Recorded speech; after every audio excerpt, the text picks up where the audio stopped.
Hello, good evening, and welcome to once again Dice of the Holder, running some more D&D. It's the only game that consistently works on my PC currently and can be streamed. So yes, welcome to episode 11 of what I think I will now change to the Heroes of Icespire instead of the Dragon of Icespire Peak, because the dragon is dead. I've got most of him in my bag. Yes, the dragon be definitely dead. However, before we do the recap, before we get back into it, a word about our sponsors, as always. First sponsor of the evening and sponsor of all of our Dungeons & Dragons content is Loki Battle Mats. That's L-O-K-E. They are an award-winning UK-based TTRPG accessory creator. Their many books of battle mats, little, big, giant sizes, and their modular book sets are full of amazing artwork and have an awesome backdrop to any tabletop game. If you are interested in finding out more, please search Loki Battle Mats, L-O-K-E Battle Mats on Facebook, Twitter, or visit lokibattlemats.com or drivethroughrpg.com to view their amazing artwork and shop their physical and digital maps. Our second sponsor, and they need to stop making dice, otherwise you're just going to exacerbate the problem that the newbie players have with their growing dice hoards, is Blink Dog Dice. Oh, it's not on stream yet, do we? All one word. They are a small dice maker based in Cardiff, friends of the channel. We love them. Pretty much everyone that watches us now, I think, has at least one set of their dice. If you want to find amazing examples of their work, please pop over to most of their social media. You can search for Blink Dog Dice, all one word, or just pop along to their Etsy store and buy something straight away and tell them we sent you and show them some love, because it is well deserved. As always as well, you can already hear the horrible, lovely wildlife that has returned to the land around Phandalin. In the background here, the ambient sound provided by hang on, I think I've got owl somewhere. Where's the owl one? Yes, ambient sound provided by the amazing team over at Sirenscape. Please go show them some love as well. Even the free account with them gives you access to some awesome sound sets that you can use with any tabletop role-playing game to give your game that extra little bit of... What do epic games deserve, Bri? Epic games deserve epic sound. It's their tagline, man. It's not mine. But yes, pop over and show them some love. Anyway, let's get everyone on screen. No! I clicked on the right screen. Woohoo! Best day ever. Well, I've put some new screens in, and we do have to stop for a moment and say, 15, you're blurry. No, 15 months. Yeah. Oh yeah. Yeah, Cardiff Rogue subscribed at tier 1 for 15 months is how long you've been watching us. He's as much a part of this channel as we are. Pretty much, yeah. More putting all your links there. To be fair, doing all your clips. He is a member. Well, he's a mod on the chat. In the chat, he is a member of the Dice of the Holder crew. He has actually streamed a game with me. Mm-hmm. He's been on the channel. You've heard his voice because we streamed Baldur's Gate 3 together. So yes, okay. It's I'm glad you got to play it, because otherwise, where would the plot of our other D&D stream come from? Fucked. Yeah. What can I say? I already said it in the Discord, but that weirded my neighbour out. It's a nice mug. Where'd that come from? Where did that mug come from? Well, where did the mug come from? Did you order that mug? No, I didn't. Falcon helped him make it, didn't he? Yeah. I just got a box that arrived at my house. I was like, I haven't ordered. Fuck off. And it had Craig's name on it. I was like, what the fuck is this? Did it confuse you? And my neighbour? Because it said it went on it. Well, it confused my neighbour because of that. But it confused my neighbour because I said to her, I opened it outside. I said to her, I haven't ordered anything. And she said, oh, well, who sent it to you? So all she saw was, she didn't see the handle. She just saw me take a skull out of a box. What's She in went- the box? Yeah, and she just went like that, going, "Oh my god, is that a threat because of your job?" I say, "No, I know what it is now. I know what it is." She thought someone just started sending me skull. Oh. Oh no, that's great. That's excellent. I mean, I did intend it as a threat, but But thank you very much. welcome. Oh god. But yes, we have returned. Is everyone ready for some D&D? Yes. No. Okay.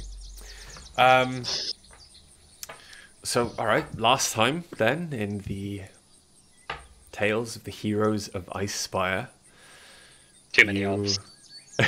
the Tales of the Heroes of Icespire of the Sword Mountains. Yeah, that's better. Cool. Got more ofs. It wasn't enough ofs. Well, either way. You eventually reached Icespire Hold, where the dragon had made its lair. Violently convinced a group of mercenaries who had taken up residence inside the hold that the mercenary life was no longer for the two of them you left alive, They started it. and sent them on their way. You then made your way untouched, untroubled, through the rest of the castle until eventually you got to the roof, where you found the dragon waiting for you. In almost complete cover, blindly fighting through the icy fog the dragon conjured in its lair. Many of you dealt it a solid blow, but I think most of the praise must be heaped on Craig, who, literally swinging blindly Yeah, as I got into the fuck. as much as he could. Ah! I think the credit goes to the sword more than it goes to Craig. Which means it goes to Fergus, who got us the sword.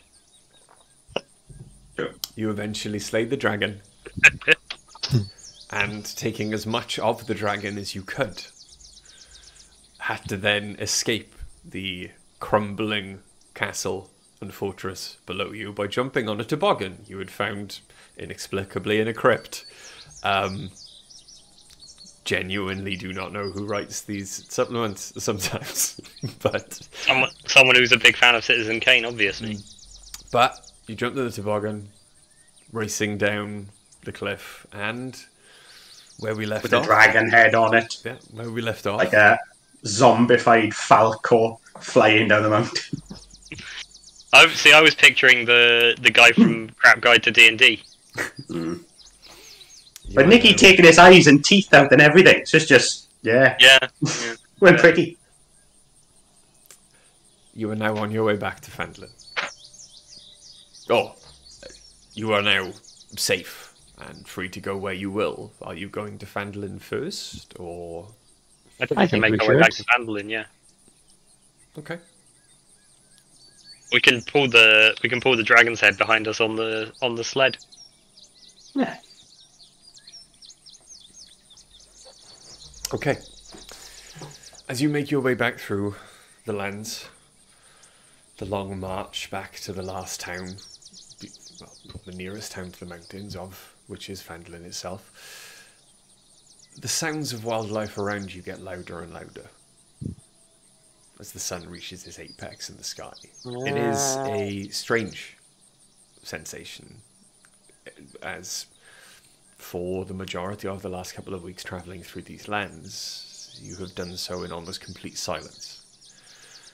It is, however, a welcome change. A true sign that nature has recognised you as the saviours of the surrounding lands. In fact, as you crest a hill, you see a familiar wind house in front of you. Oh, we're all the way to the coast? No, it's the wind house, sorry, not the light mill. You see the wind house, and then you can see the smoke rising from many different chimneys further ahead. You can hear animals, cattle, mooing, sheep, baaing, and sounds that you didn't until now realise were absent the last time that you had graced Fandolin. when there were still sheep and cows there, but they seemed to be silently holding their breath, waiting for safety. You get closer. There doesn't appear to be any smoke coming from the chimney of the windmill. The windmill itself has stopped. The closer and closer you get then to Phandalin, the louder the town becomes. You start to see people out in the streets. A great deal more and less worried looking than you've seen them previously. And as you walk further and further into town, many of them run off, only to return 30 seconds later with even more people, friends, family, until you guess almost the entire town of Phandalin, its entire population, is standing on the streets, having arranged an impromptu parade in your honour. And pick Fergus up at this point. Yeah, I'm gonna pick Fergus up at this point and sit him on top of the decapitated dragon head. A loud kind of applause begins to grace you and carry you forward as everyone starts clapping and cheering all around you. Where do you want to go? Go get our money. Bitch better have my money. Okay. Are we going straight to Toblin, or are we going to this to the townkeeper's door? Isn't that opposite?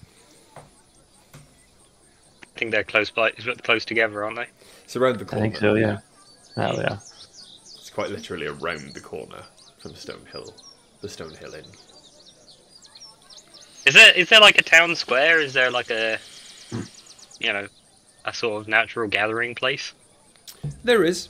There is like a natural, much wider crossroads that you can see, whereas most of it is dirt road. Paving has been put in almost the direct centre of it in a rough circle. You can see that there are some stalls there, mainly covered over at the moment, but if it was, for example, safe enough, you can imagine that the next market day, those stalls would be uncovered, and there would be a small but comfortable trade ongoing in the middle of town. Currently, though, they do look like they'd make a pretty good stage. Yeah, I think I think Fergan's going to hop up on there and give a little speech. Okay. I'm not gonna do the speech, but I'll just sort of describe. So basically, people of Phandalin, and then pause for cheering because you said the town's name, and that's obligatory. Apparently, you have to cheer when you hear your own town's name. Mm-hmm. And there was silence. It's then going to be like a pretty long description of the sort of perilous journey, definitely over-egging the perilous journey up the mountain, fighting the 40 bandits who'd taken Icespire hold as their residence, making our way through terrible dangers and ice falls and avalanches to the heart of the dragon's lair. And uncharacteristically, I think Fergan's gonna in this speech give a lot of the credit to Sidestep and Craig for getting us there and for their fighting prowess. Okay. And then Craig's got that cowboy hat on by now, by the way, the one I found up on the mountain. Nice, yeah. That's firmly on. And yeah, just obviously story culminates with Craig's mighty swing of the dragon slaying longsword, cleaving the dragon's head from its scaly neck. Okay. A resounding cheer rings out from the crowd around you. Hello, Nikki's. Are you listening to Sirenscape, Nikki? Yeah. What's happening in Sirenscape? All the way through your description of the story, all I had was little sounds going, ooh, ah, ooh. And then at the end, when you got to the end of the story, I just had the entire crowd go, huzzah! I wondered why Nicky was laughing. I didn't think I'd said anything very funny. Sorry. But yes, there is much applause, much cheering. And there was much rejoicing. There was. And then we ate the minstrels. As you look around the square at everyone chanting your names quite discordantly, because none of your names quite sound the same. You know, they don't mesh well. You do catch the eye of Lenine. And she's kind of got her arms crossed. And you can see in one of her hand dangling from an elbow is your pouch of coin. And she's got an eyebrow cocked. And to be fair to her, she looks impressed. She's smiling. She seems very happy. But her eyes are also centered on the sword on Craig's back. When the applause and cheering dies down, I'll say, and of course, good people of Phandalin, you also owe your gratitude and heartfelt thanks and adoration to Lenine, who generously and bravely lent us the use of this fantastic weapon, without which our hard-fought battle against the Dragon of Icespire Peak could have gone a different way. A cheer rings out for Lenine as well, and she looks very, very embarrassed. But her eyes do not deviate from you. What does I forgot his name, the other shopkeeper, does he look really mad that I said that? Barthen. Yeah, Barthen. As you look around then, Barthen is standing right at the back of the crowd. He does not look very happy that you've, A, survived, B, are currently carrying more in value and coin than he has ever or will ever see in his lifetime. Yeah. None of which is going to be spent in his shop.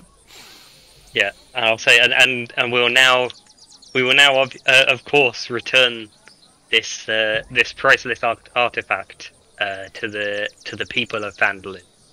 I'll take the sword off my back and walk through the crowd and hand it to her. She takes it graciously, bowing with a chuckle to you, and then hands you Fergan's pouch of coin. It's not often that I have to return a deposit, but well done. Sounds like a landlord. I'm glad you survived. Just so you know, the sword works.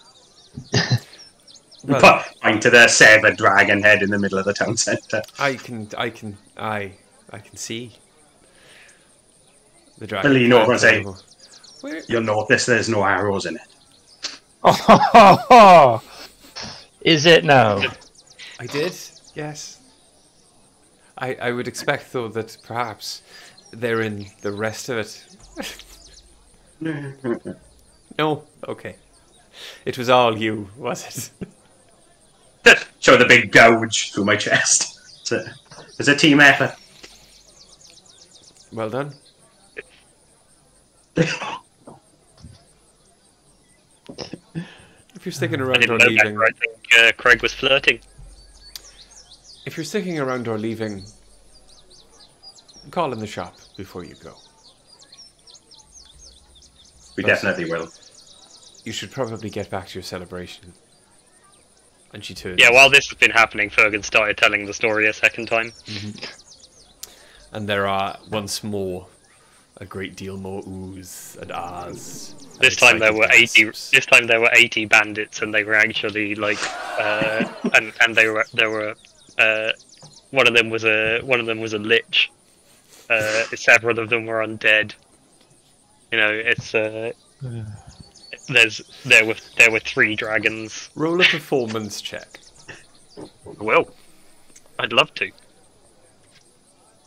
Don't you get advantage or something because of one of your cloaks?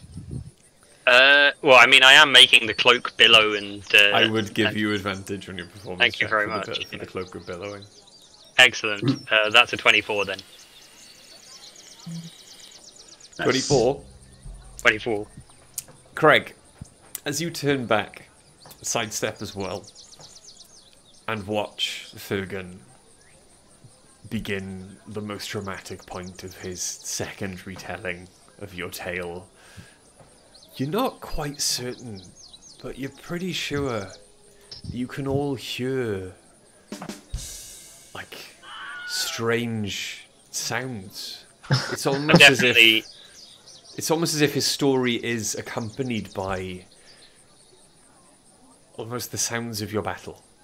I'm definitely using prestidigitation to do that. Like, at one point I start speaking, doing this like evil villain monologue as the dragon, and I sound like Benedict Cumberbatch as Smaug. Like, change my voice using prestidigitation. The crowd is entranced by you until eventually, when you get to the end of your story for a second time, Toblin pushes his way through the crowd. You're back then, lads? Yes, Toblin, we are. You done quite well. Oh, And fantastically he, well. he We've pats had the snout of the dragon head. the adventure of 10 lifetimes. Tell you what, I thought it'd be bigger. Well, now you know how Only you the head, feel. Toblin.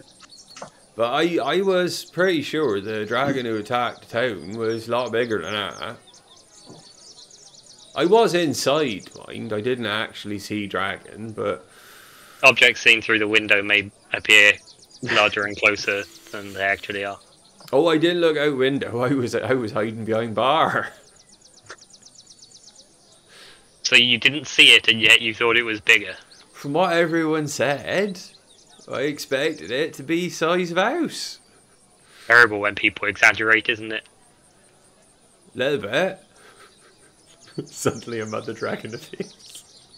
Don't know, you've cursed us before. I expect you'll be wanting your pay. Well, Yes, and we all remember how much that was, don't we, Toblin? I think you'll have to remind me, lads, because I don't know myself. million gold. It bloody was not. 1,500, wasn't it? Was it? That's what I seem to recall. Seems more like a 10,000 gold sort of job to me. I don't know. You don't look carved up enough for a 10,000 gold job. Have you seen Craig's Have you chest? seen Craig? And a mighty fine scar it is too. It got opened from nipple to navel, mate. And I'm sure the ladies will love it. And he kind of looks around, and there are a few like local girls who are kind of giggling and whispering into hankies. They probably will, but his gastroenterologist's livid. His intestines were on the outside.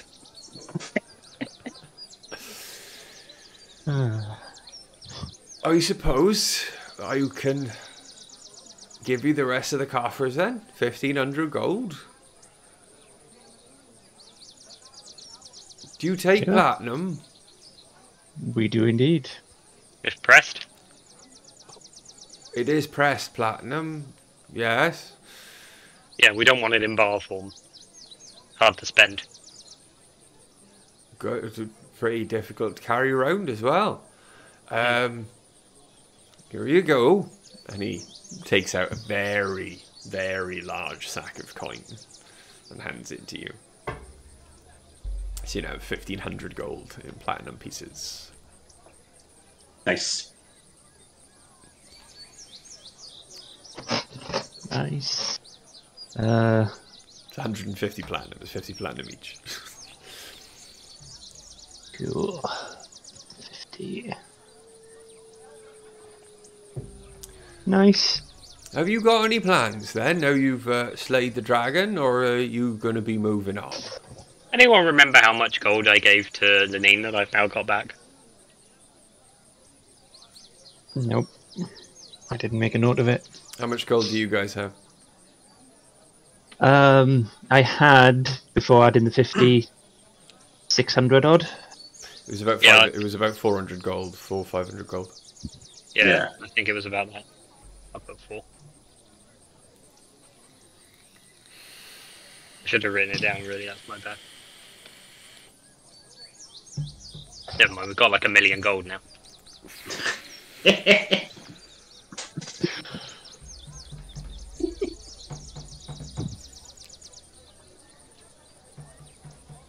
Could use a drink, Toblin.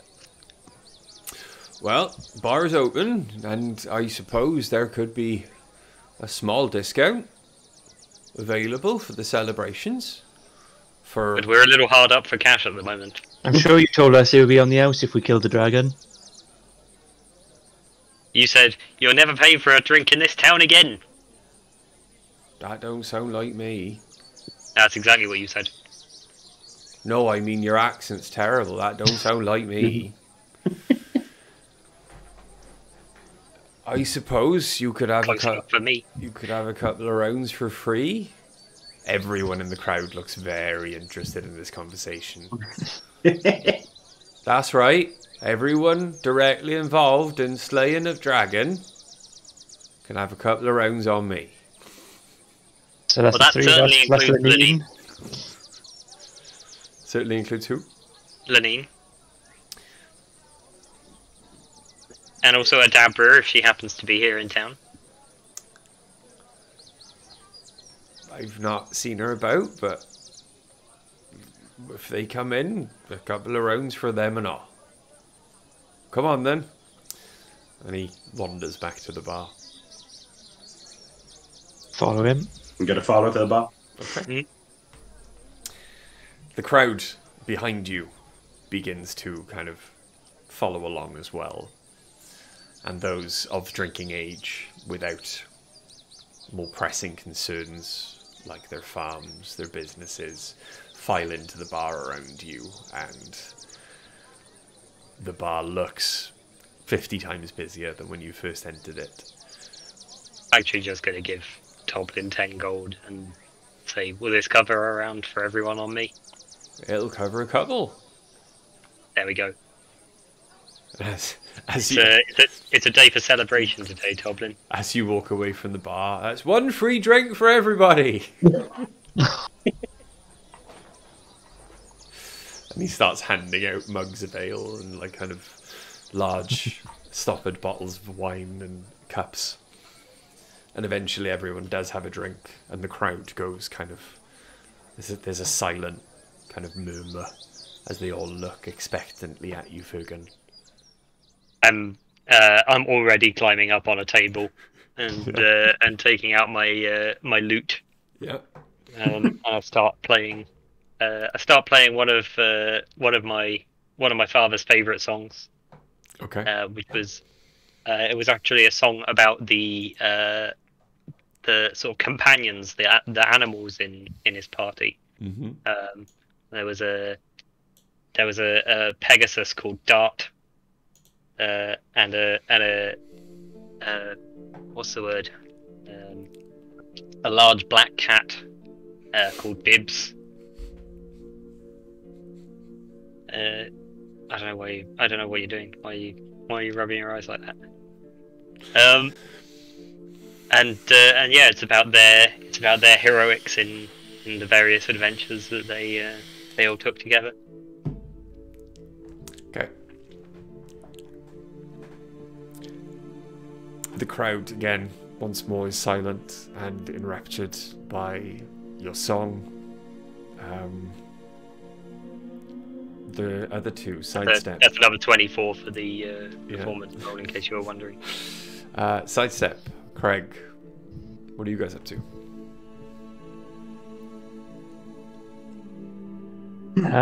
I'll have my... Craig's just drinking and telling the stories of how they kill the dragon.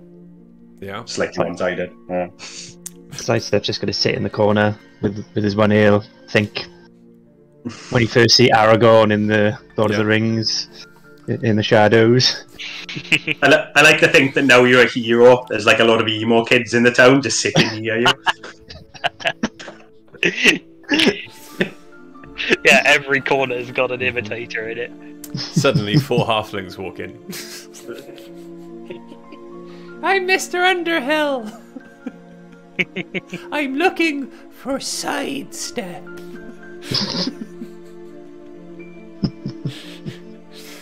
Are you a ranger?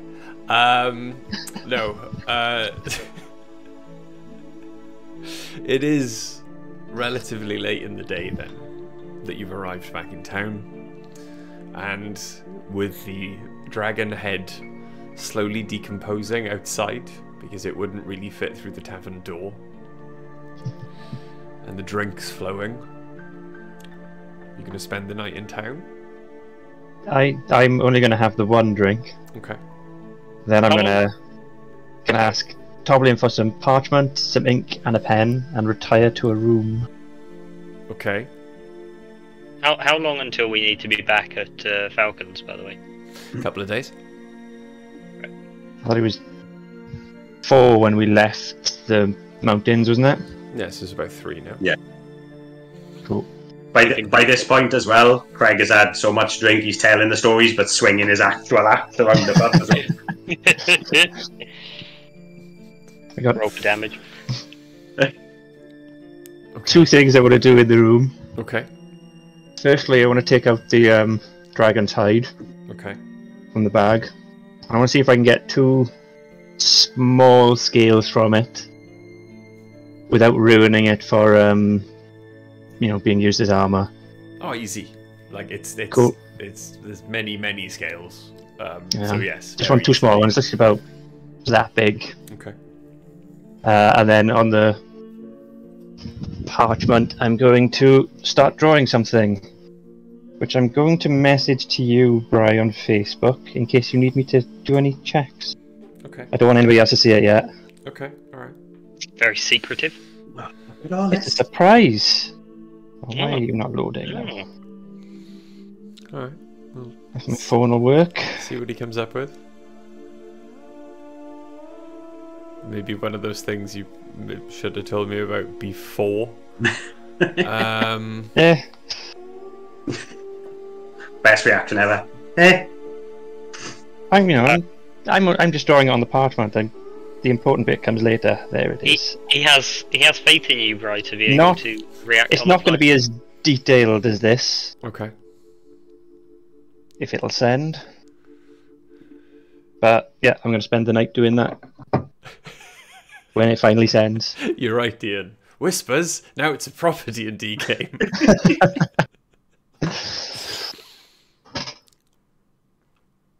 I don't know why my phone's being Have you sent it to the right Richard Bryant? Or I only have one.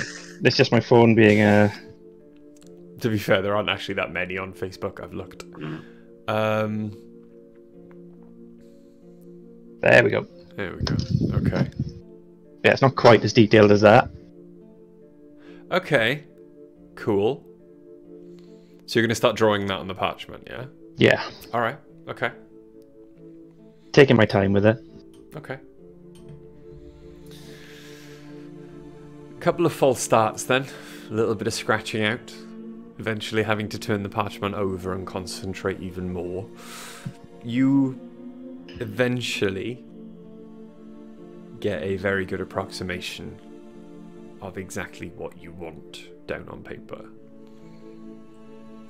You are happy with the size, how the different pieces interact with each other, and yeah, won't make you roll for it. It's not that difficult to just sketch up an idea.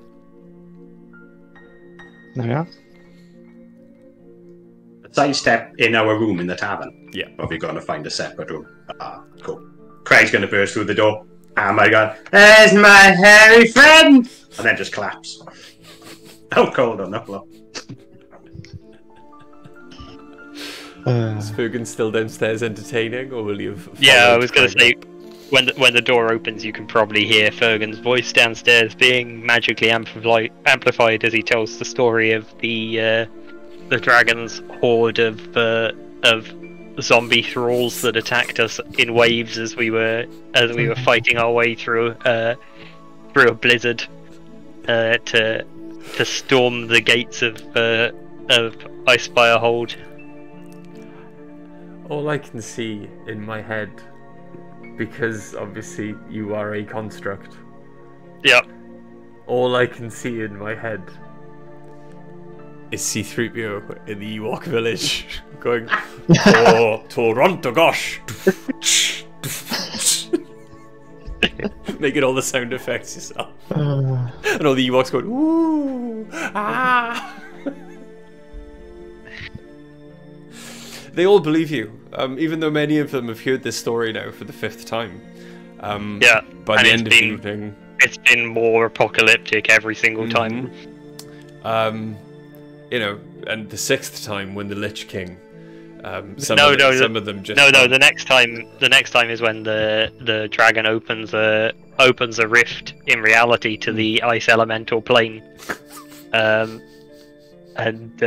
titanic ice elementals come stomping through, crushing, large redwood trees under their feet like matchsticks, and the gods themselves descend from on high to imbue us with the strength of ancient heroes. And all of the local residents, who were once upon a time absolutely sure in the knowledge that redwood trees did not grow anywhere near here, are now convinced that before they were destroyed, there was an ancient redwood grove near Icespire Hold. I suspect they might not be so credulous tomorrow when the drink's not flowing anymore. When they sober up. Yeah. Yeah. But eventually the crowd does dwindle. People either pass out and are carried out by angry partners, family members, or eventually your lies do get, or your story does stretch a little too much of the truth, and people do start to file out until eventually it is just you, a couple of completely unconscious drunken patrons, and Toblin, who is counting his takings for the day. I like nudge one of the drunken patrons and I say, "Did I mention Tiamat, the god of evil dragons, came through, rose up from hell and they're just like snoring, and I'm like, oh fucking never mind." I eventually go up to bed. Okay. So, well, not bed. I go up to be wedged under a door handle, I expect. He's unconscious. Craig's out there. Alright. I go up and wedge myself under the door handle. Craig's just curled up on the floor with his skull mug. You do you can make a hell of a skull mug out of a dragon skull. You do then Make it have a eventually bath. have, or all, fall into a deep, welcome sleep after your long quest to this point. And the night is free of dreams or nightmares. If you all wake the next morning to the smell of bacon cooking downstairs and the sounds of Toblin and his wife arguing in the kitchen.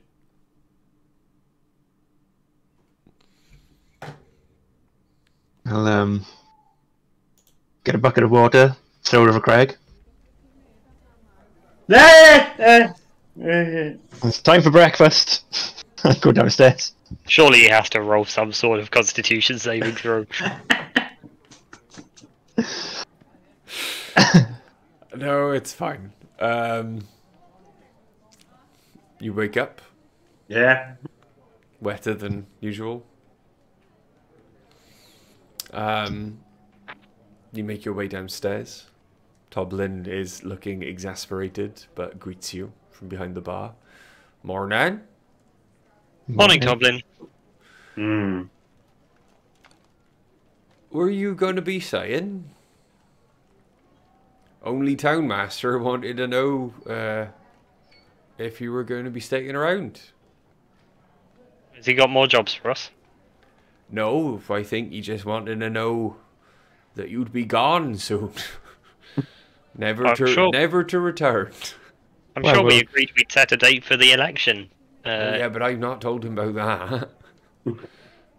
Someone's gonna have to. I've told everybody else about that, but I thought it'd be a nice surprise. I mean, it's only fair to give the man time to do a little campaigning. How much time do you think he should get? 2 weeks.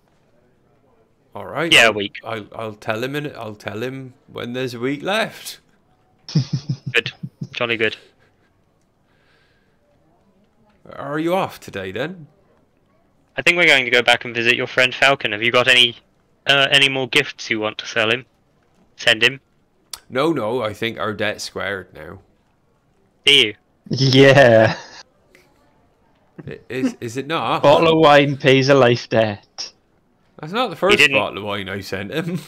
He wasn't paying the life debt with a bottle of wine. He was paying it with us. Is that right, Toblin? No. Is that right, Toblin? Maybe. I tell you what, perhaps there is another nice bottle of wine. He goes behind the bar. You can hear some many bottles being shuffled around until eventually he comes back up with a dusty old bottle with a label Sure, on it. Falcon will appreciate this. Please give it to him with my deepest respect and Undying gratitude, I would undying expect. gratitude, and obviously don't mention to him you had to curse it out of me. Snitches get stitches. Don't think stitches would work on you, would they? Depends what you use. Wire. Yeah, barbed wire. Will you be wanting breakfast? Yes, please. Not for me personally. Robot Lee. Greg just nods quietly. And he nods at you. Greg somehow found a pair of sunglasses. I'm gonna Yeah, got my hats down over the face like that. I'm gonna encourage Fergan to jump up and give a really loud performance. There's no one here, sidestep. It's first thing It's in for the morning. Craig. Oh yeah, I suppose Craig may have had some memory loss. He missed half of your performance, yeah. Yeah. Alright, I might have to scale it back a little bit from the last retelling. Just make sure it's loud. What, because Craig was there? Hang on, I've got a better idea. I put the staff of bird calling like right behind, like I stand behind Craig and put the staff of bird calling right behind his ear and make it do an eagle shriek.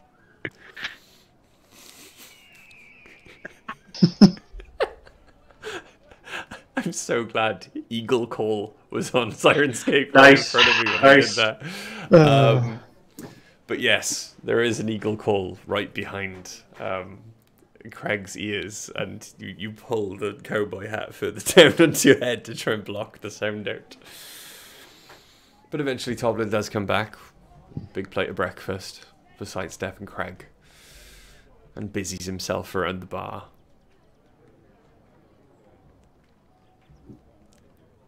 Whilst we eat, I'm just gonna talk to the guys about what we're gonna do with all of this, all of these dragon parts. I was thinking some lovely dragon scale armor for Fergan and a cloak for me and Craig each. I'm honoured. I don't know what. I can only wear sort of light armor. I don't know if we can make anything light out of dragon scale. We'll see what we can do. Possibly out of the hide. I don't know. Cool. It just so happens I may already have homebrew leather armor Yeah. made of dragon hide for some reason. Can't imagine when you would have needed that in the past. You guys killed an inordinate amount of dragons. Yeah, because you started adding them to the encounters because we were beating your encounters too easily. Yeah, there were encounters in that book that probably was like 1 dragon. Oh, I'm gonna put 3 in. And then the next time after they survived that, adult dragon. No. Ancient dragon.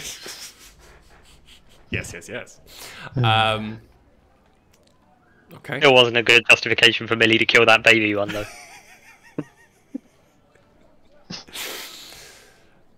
There are, and you know of many different uses for hides. You know, you're aware you could probably strip the scales off, use the larger ones for perhaps some scale mail, use the hide itself, as long as you could find a tanner, and quickly. Otherwise, That was my plan for today, actually. To treat it so that it does become a workable material. Gonna ask Toblin actually if there's anybody in town that can do that for us. There's a couple of people that could tan the hide for you if you not too costly.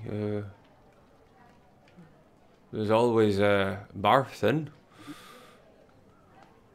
His shop assistants are quite good at treating the hides that the hunters bring in. Okay. If you didn't want to deal with Barthen, I think Lenine's daughter is something of a tanner. I think we need to speak with Lenine anyway. Yeah, I think Lenine, yeah.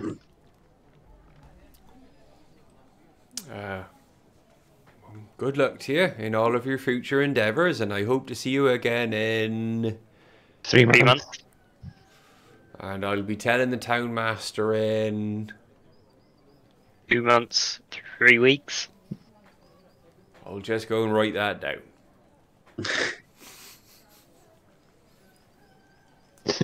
Wait, head out to Lenine's, yeah? Yep. How's that dragon head looking outside? As you walk outside, there is a powerful smell of decomposition, and there are a great many flies now buzzing around the dragon head. Well, it is kind of blocking that side of the street, or like the sidewalk, and people are crossing the road and like kind of holding their clothes over their face to try and get away from the stench. we'll get Falcon to strip that, is it? And just find some give to it- go.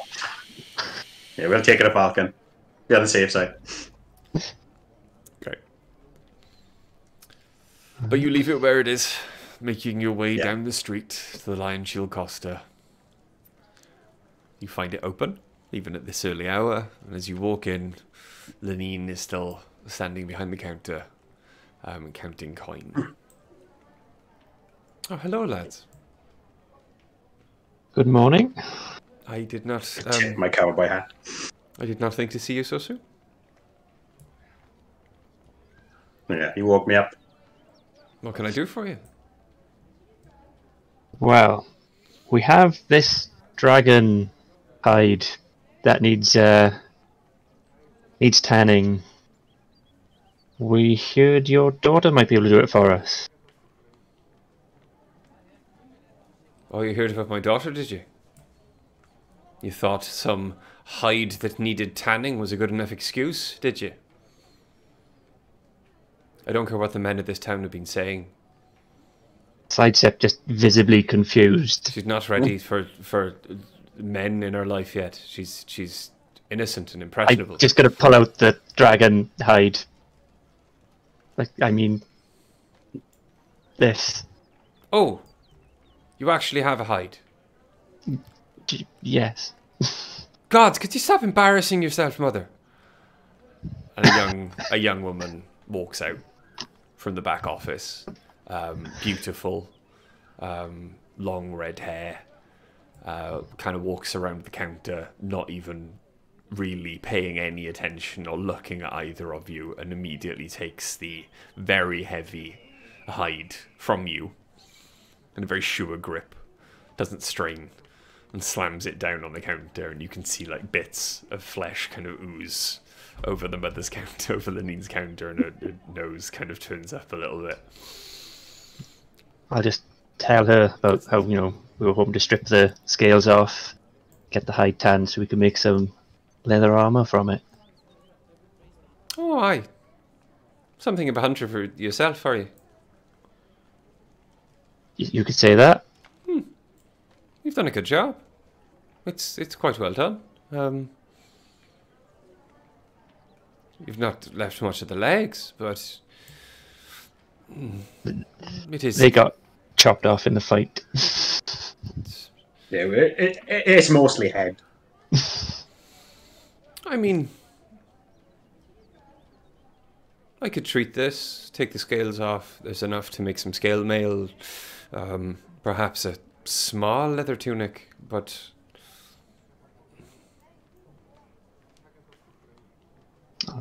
how quickly will you be wanting it done?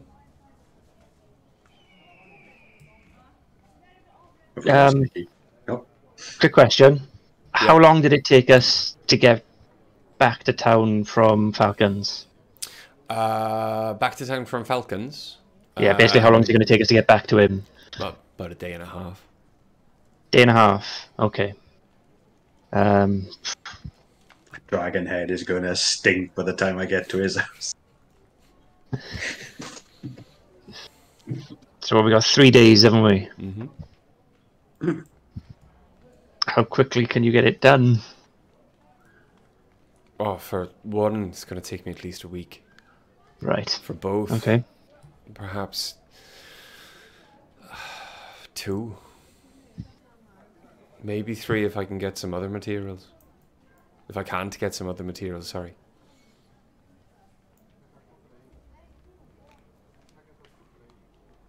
We've got to leave town for a little bit anyway. So take your time to do a good, do a good job on it. Very good. 300 gold and the hide, and it'll be back when you can come back in a couple of weeks' time and collect it, ready and waiting for you. Did you say 300 gold? Did you?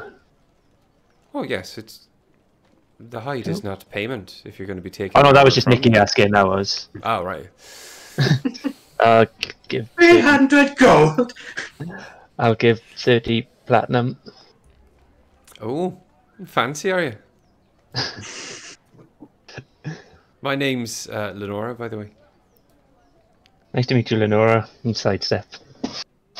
I'm going to nudge sidestep and say to him quietly, flirt.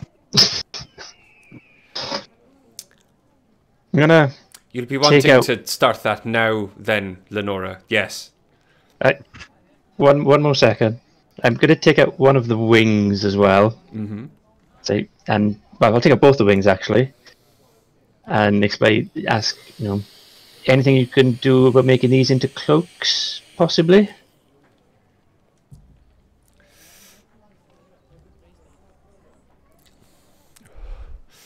I mean, I suppose it won't be, like I'm not one of those incredibly gifted magical armor or cloak makers from the city. You're not going to. They're not going to help you fly or anything, but I can certainly turn them into quite effective cold weather cloaks if you like. The cold won't bother you anymore. Look to Craig. Did you want to fly? Craig's just glazed over, imagining himself flying.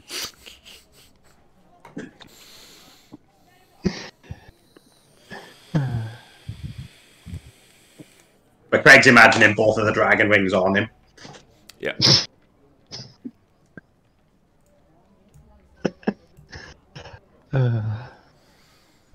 I'll take that as a no then, and it's fine with the cloaks. And she Yeah, takes I the think wings that'd be off good, you yeah. as well. Hoists the Cool. hide over her shoulder, turns back. Hoists the Cool. hide over her shoulder, turns back. I'll be waiting for you when you get back. And gives Thank you Sidestep a very bit of a much. wink. And her mother scowls at her. Sidestep's going to blush. Her mother scowls at her as she walks back into the back office. Cool. So I'm just going to add that. You can pick them up from me when you return. Lenine just Okay. glares at you.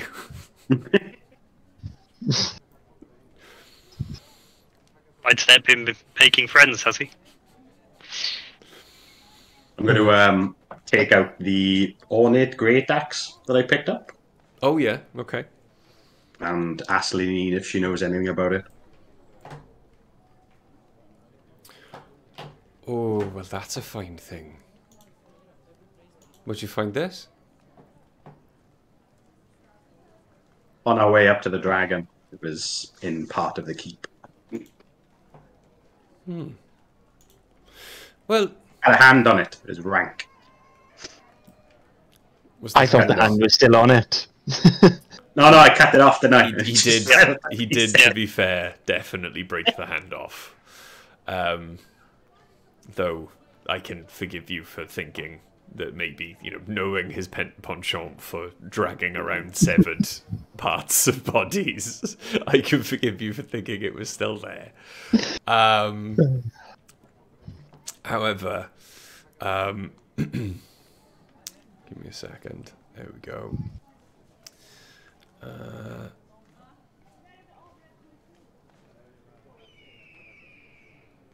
There we go. So you found it in Icespire Hall, did you? Yes. As she looks at the carvings on the axe and how ornate it is, turns it over and begins to kind of clean off the blades a little bit. I think this was the great axe belonging to the warlord who many, many years ago resided at Icespire Hold before the orcs and the ogres eventually broke through the defences and killed them all. I believe, what was her name? I think it was Delsendra Amzar. Truly terrible woman. Scourge of these parts for a long time.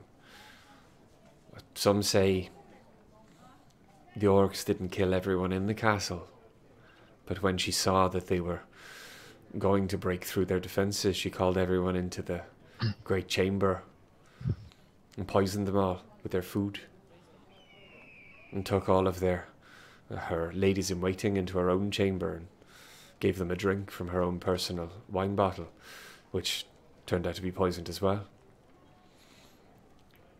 And you think back, Like a nice lady.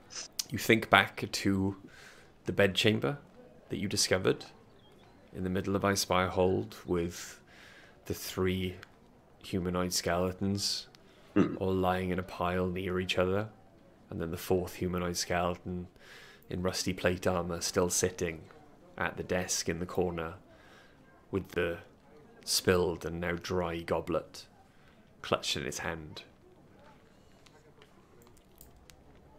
And you can probably confirm that story. At least that part. Yeah. That seems about right. Will you be wanting to sell it? I think I'll be keeping it. Absolutely. I mean, if it's your prerogative, of course, to keep it if you wish, but I mean, for a piece like this, an antique with the history that it's got, I could give you 200 gold for it. Just going to pick the axe up and just put it on my back and go, I'll keep it for now. 300. I'm good, thank you. She almost looks like she's going to accept, and then she just blurts out 350. Not a penny more. How about I just sign my old axe I gave you? That's got to be worth something now. I broke it down for parts. I'm just going to walk out. That's okay. That's okay. Craig always gets the K backwards anyway. I'm gonna pull out the splint mail we got from the leader of those bandits. I can't remember her name. Okay. And say how much for this. Well, I mean, it's nice. Perhaps in the condition it's in, 30. You told me it was really good condition. Yeah, I've got it written down. still used. Good, just making sure. Still second hand. How much did you say? 30 gold. It's worth more than that. Come on.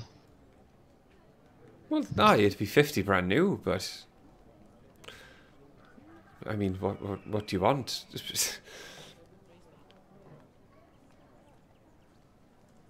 I'll hold on to it for now.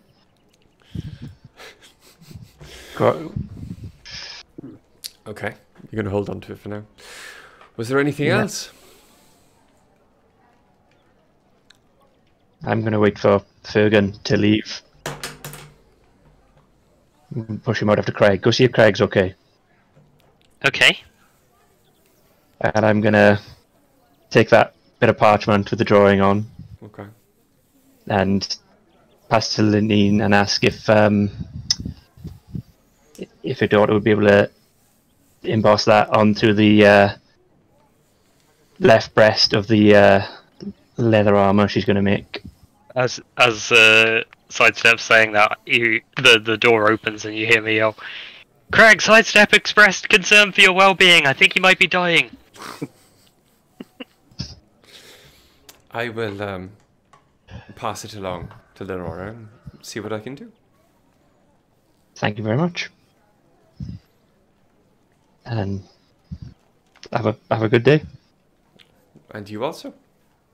Anything you find on your travels, if you're coming back this way, my door is always open. We'll think of you if we find anything nice. And She nods and goes leave. back to counting a coin. Oh, just waiting for Nikki to say, "Yeah, give your daughter my regards." Probably would be unwise. You find yourselves then outside the Lion Shield Costa. Is there anything else you'd like to do in town before you head over to Falcons? That great axe that I've got, would I know from, obviously, using weapons in the past, if it is actually of any use as a weapon, or whether it is just an old weapon with a lot of history? Oh no, it's not an ornamental piece. There we are. As you heft it in your hands, you can still feel it's incredibly well made. The blade, even if what she says is true and is at least over 100 years old, the blade is still sharp. And it has not been crudely sharpened by an orc, or abused in its use by an orc against like walls and structures. There's no chips or anything on it. It has not been marred or tarnished. It is a beautifully wrought piece, possibly of elven make. But it is just an axe. It's a stunningly beautiful axe, and would probably sell quite well to the right person, but it is just an axe. That's not keep it for now. Okay. I would like to make a quick stop at Barthen's before we go to Falcon. Barthen's is on the way out of town. I am. Bergen's just getting increasingly restless the more sort of detours we have, and trying not to be like impatient. As you're on your way out, then a sidestep eventually. Actually, can we stop here? You can just hear her be like. There's one more place to go as well after this. Yeah, it's like a really forced cheerfulness. Like, yes, of course. It's like, it's okay, we've got a few days. Okay. So I'm basically looking for like a drill and some chain. I want to make dragon tooth pendants. Okay. So a small drill.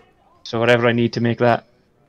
A small drill and some string, or would you like the Chain. chains? Okay. All right. Okay. Chain would be better, I think. Okay. As you go into Barthen's shop, then Barthen is nowhere to be seen. However, the young female assistant is once more there, and she brightens as she sees you first, and then her face turns into a scowl as she remembers who you are. I got in a lot of trouble the last time you were in here.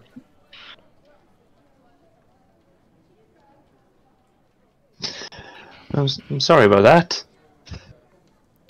Barthen says that you lied to me and none of the things you gave me were worth the money I paid you for them.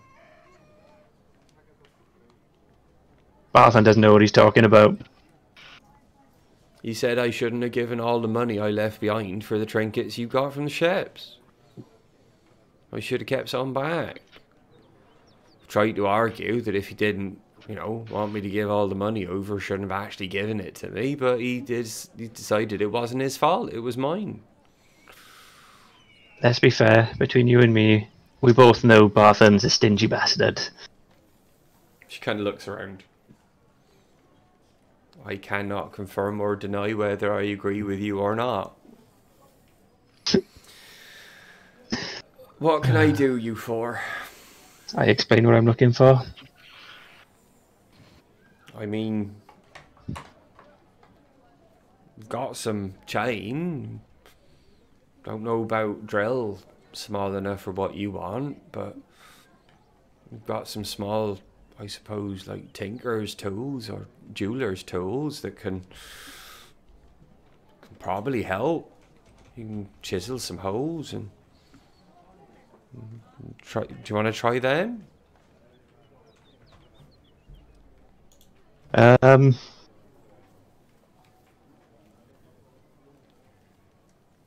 With my knowledge of just dealing with like animal parts, teeth and everything, would I be able to tell if they'd be of any actual use to me?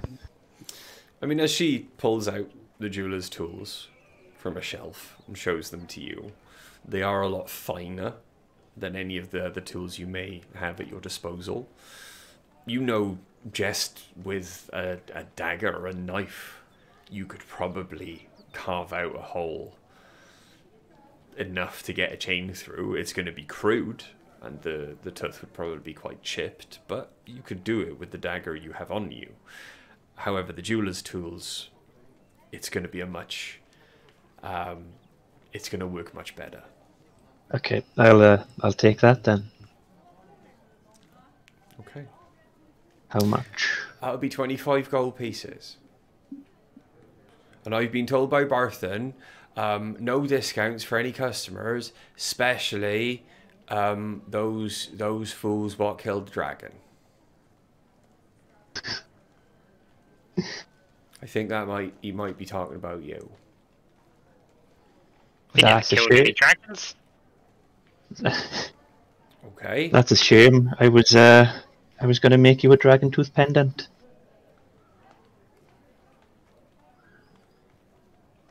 All right, 20 gold. 15. 15, and I want 3 teeth. 2 little ones and a big one in the middle.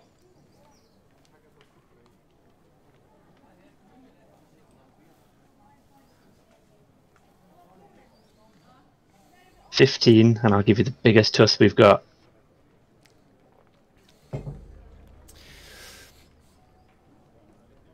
Roll a persuasion check.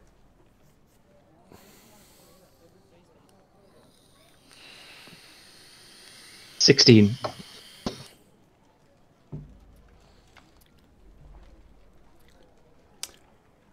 All right, biggest one you've got. Done.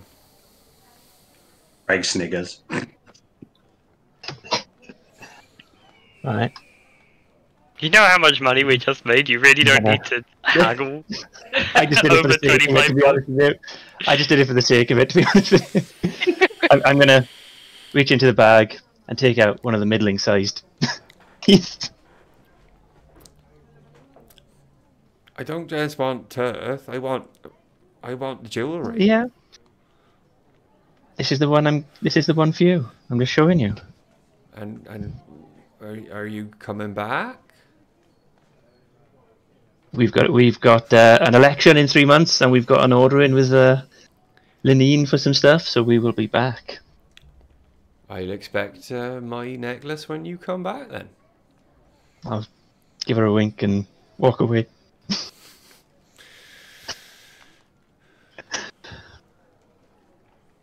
Okay, so you leave Barthens. I walk out. I shout in the door as I'm walking out. Tell Barthen he's a prick. I call back. Don't tell him that. As you call back, she calls out to Fugan. It's all right. He heard him. He's only hiding him back. Bye, Barton. You hear just like a very muted grumble from way back in the shop. So you're outside. Fugan looks eager to go. I'll just tap on the shoulder. One more stop. I want to go see a Dabra. Okay. Okay, so Dabra is in completely the opposite direction outside of town.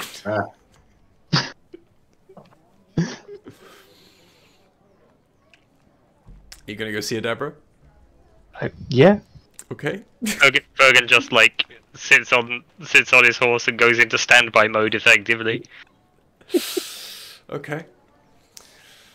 It takes again maybe about half an hour or so, but you eventually make your way to the windmill. As you do so, you see the vanes once more rotating lazily in the breeze, and the door opens, and a smiling Adabra walks out of the door of the windmill to see you. Windhouse. He's trying to be all professional now because we've got raiders. Trying to pretend that we don't call the windmill the windhouse and the lighthouse the light mill. So Adabra stands at the foot of the windhouse. Good morning, Adabra. You all survived then? Yep, I got a hat. Just point at the cowboy hat on Greg's head. We killed a dragon. She gives you a scathing look and kind of looks down, smiling at Fugan.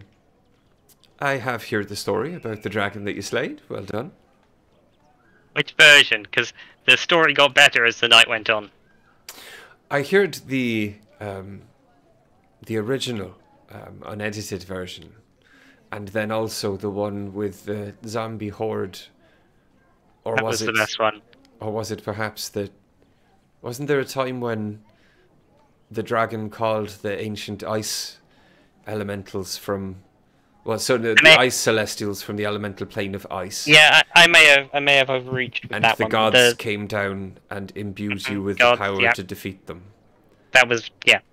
And the ancient grove of redwood trees that none of us had any idea existed near here until the moment you described it is now decimated, so none of us can actually go and check whether it was there ever. Yes, so that was... I may have exaggerated slightly on that one. I thought you might have. I was just enjoying myself. And which you are absolutely allowed to do, you killed a dragon. Well, Craig killed the dragon. I did hear it might have been slightly more to do with you. Will you be travelling? Head off! Didn't fit in my bag. And she looks past you at the head you were dragging behind the horse. Will you be travelling south, or...? Going to see Falcon. But Falcon's north? Indeed. So what brings you out here, ready for disembarking on your next quest? Adabra, your guess is as good as mine. I'm gonna, Both of us just turn and look at Sidestep. I'm And gonna the take horses. the white dragon heart and ask if there's anything she might have use for with it. As you take it out, it almost freezes your hand. You can feel if you hold on to it for too long, it will, your hand will turn black and you will lose it to frostbite. But Adabra does quickly move forward, pulling up like the hen, the front of her apron, and takes the dragon heart, which is almost completely now encased in ice, from you. And she looks over it. Well, isn't that a perfect thing? I can make many a fine thing with this. Thank you for the donation. What can you make for us with this? Oh, what can I make for you with this?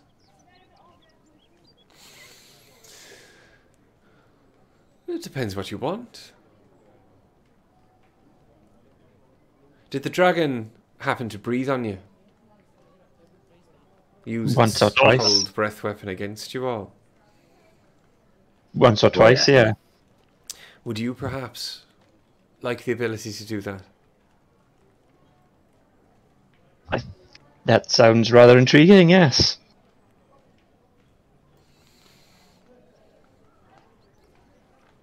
I could make you a potion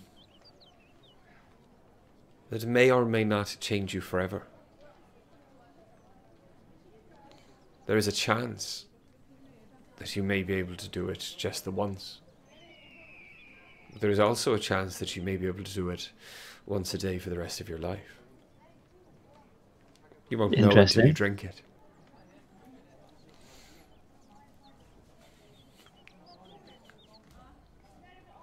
Interesting. Do it!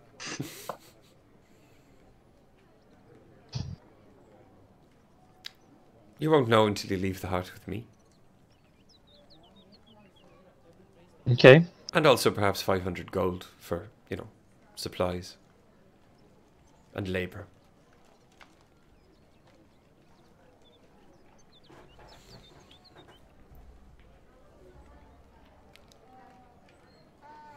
Um,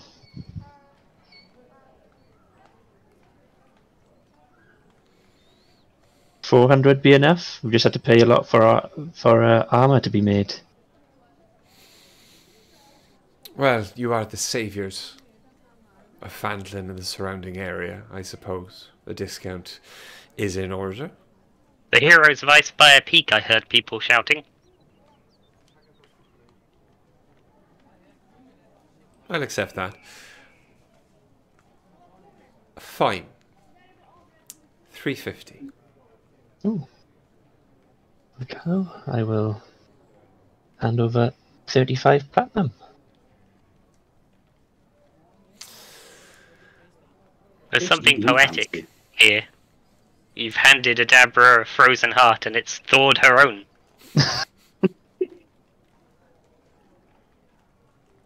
I don't know whether to be insulted by that or not. I was hoping amused. You do amuse, child. You do. For the most part, anyway. Well, I'd like to get on with this if I can. Is there...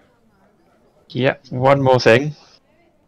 I'll take out the dragon eyes. I was already half back on the horse. I'm imagining steam start to come out of the side of it. Well, these are going to go bad if we don't do something about them, so... There's a little, pressure gauge on the side of Fergan's head, and it's just, going into the red now. Egg's just watching the dragon head slowly decaying. You're going to take out the eyes. Okay. Did you mention something about these, Craig? Well, depends what we can do with them. If we can't do much with them, then I was going to ask Falcon to do something with them. It depends if they're worth anything. I'll ask Adabra, is there anything you can make for us with these? Well, I mean, like there are all kinds of uses in alchemical concoctions.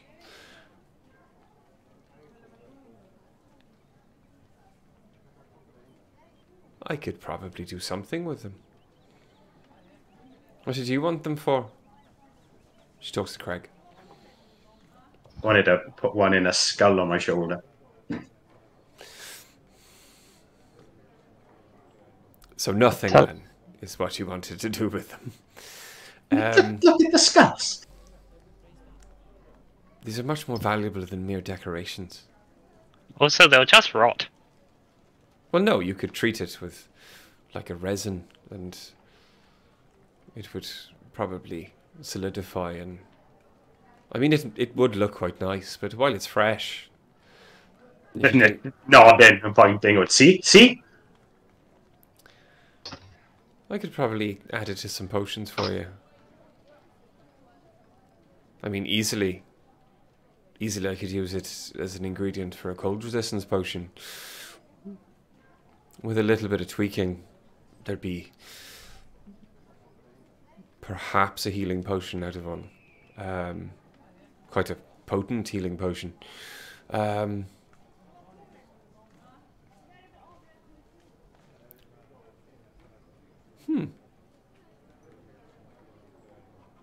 Possibly also a cold grenade. What? That sounds interesting to me.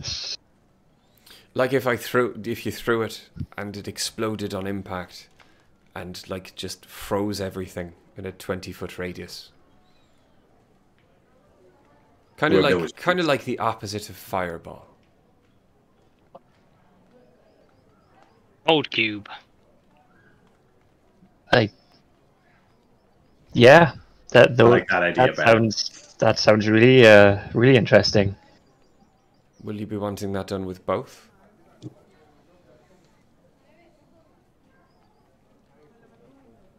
One grenade, one healing potion. Do you think? I can do that. But your man there looks quite sad.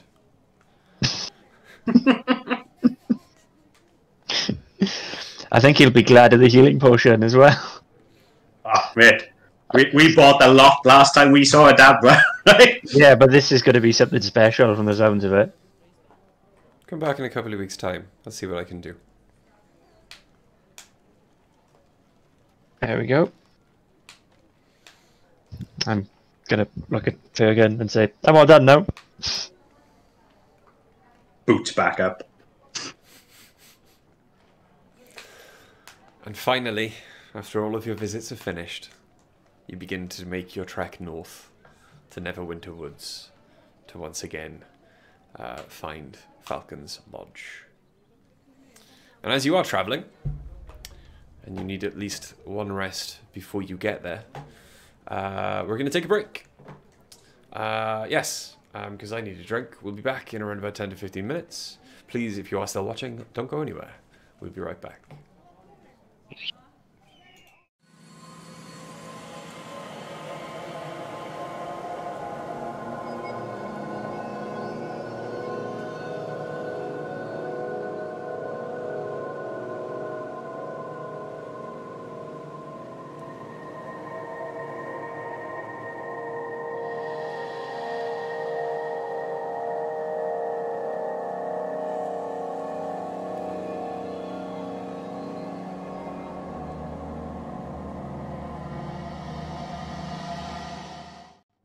Hello, welcome back to part 2 of Heroes of Icespire Peak, episode 11.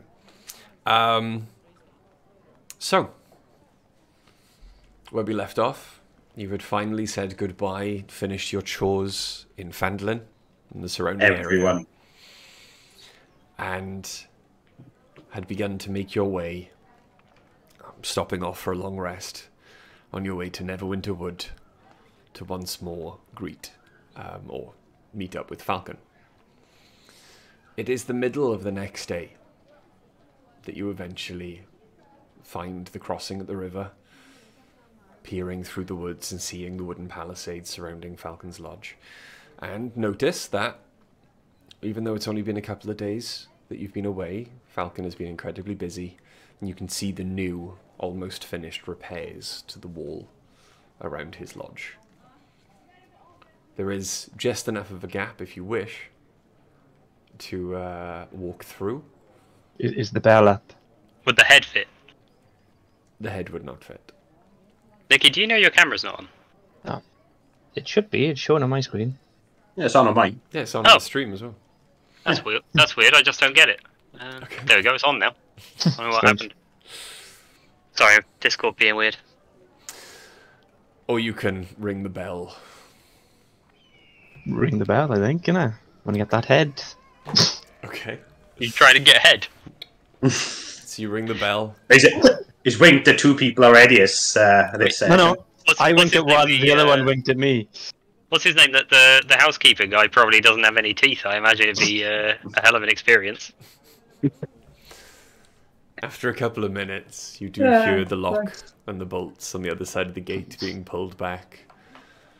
And an old, light blue, glassy eye peers out of the gap at you.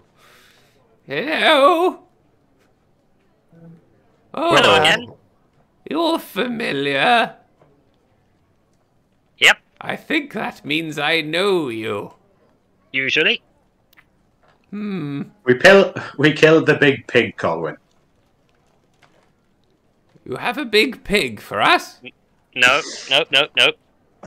Remember when a big pig attacked a few days ago? Thunderball. Not really. We were here a few days ago. Oh, good. You know my master then? Yeah, that's the mute kid in the stables, right? No? No, we know Falcon. Ah, yes, that's his name. Good man, that. Still keeps me on. Still sees the worth in these old bones. Come in. So do we. Come in. And he slowly opens the door wider so you can lead the horses and drag the dragon head in. It is now leaving a trail of just fluids behind it. The bottom part of the dragon being dragged along the floor, like any skin left around its jaw is just gone. It's not being dragged on the floor. It's on the sled. It's on the On the sled. sled, yeah. Oh, is it? Okay. Yeah. It's still leaving the trail of fluids then, but you know, the skin is still there, I suppose. The sled. Don't sound too disappointed The about sled, however, has taken a battering, being dragged behind a horse quite quickly through the woods. Rosebud. But yes, eventually you make your way in. Colwyn slams his staff against the floor, and the stable boy runs out and takes the horses from you. And being obviously deaf and mute, he does not, he can still smell. And as he approaches the horses, he just kind of very quickly unties the rope from the back of the horse, connected to the sled, leads the horses away, he's having nothing to do with the dragon head. The master is in, Then he peers at the building. The dwelling thing. House? Yes! The lodge? Yes! That's what he calls it. I'm We'll head over. 100 years old, you know. Happy birthday. You don't look a day over 90. 9. It's not my birthday today. Are you sure? No, I just felt the need, like many others of my age, to constantly remind people of how old I am. I'm 9. Are you really? Yep. Very shiny for a 9-year-old. I always thought 9-year-olds were dirty and grubby little things. You're very alive for a 100-year-old. You know, Well, do you know somewhat alive. the secret of living this long? Please tell me. Hard work. Never stop. No one realizes the benefits of hard work. The youth Maybe. these days rushing off on quests, trying to gain experience and become more powerful, thinking every little bloody event is some kind of milestone in their life that's supposed to make them better, like as if by magic. You know the secret? Hard work. I just realised that Corwin is Bry's self-insert character.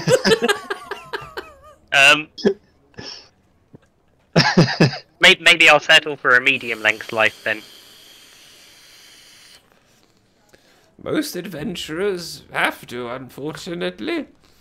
To be clear, Corwin, I'm not 100% sure I can die of old age. Well, aren't we lucky? And he just, at that moment, he just turns and begins to totter away with his 2 walking sticks. I'll probably be killed by something. We can but hope. And he continues to walk away. I'm gonna just quickly shoot off an email to Warner Brothers and get them to cast Bry as the next Alfred.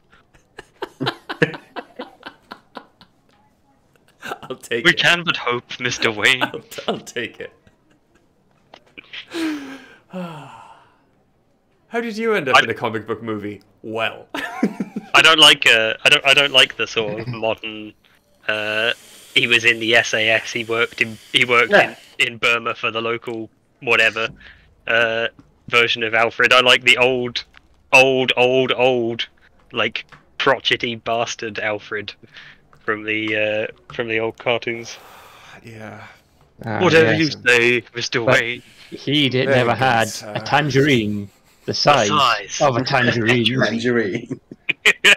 A long time ago, I was in Burma, working for the local tangerine. So, Kills me every time. you make your way up the stairs into the lodge. I'm gonna leave the dragon head outside. I'm not gonna bring it into the lodge. Falcon Be a is fucking once challenge. more. Falcon is once more sitting in his chair in front of the fire. He looks up and smiles as you enter. I can tell by the smell. Craig sniffs his arms.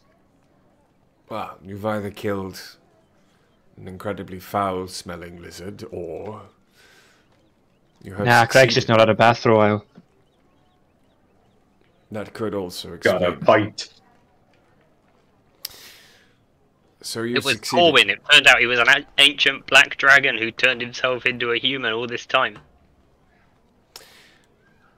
I wouldn't put it past him. He's probably forgotten. So, you've returned.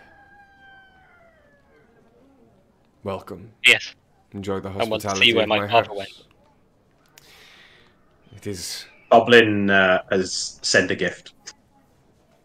Give sidestep a nudge. He's holding everything.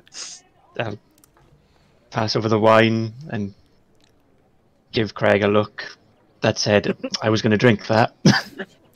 I don't say that, just that it was the look. He seems to think that you would consider his life debt paid. I suggested to him that he might be perhaps being a little optimistic. He does. I allow him his optimism from time to time.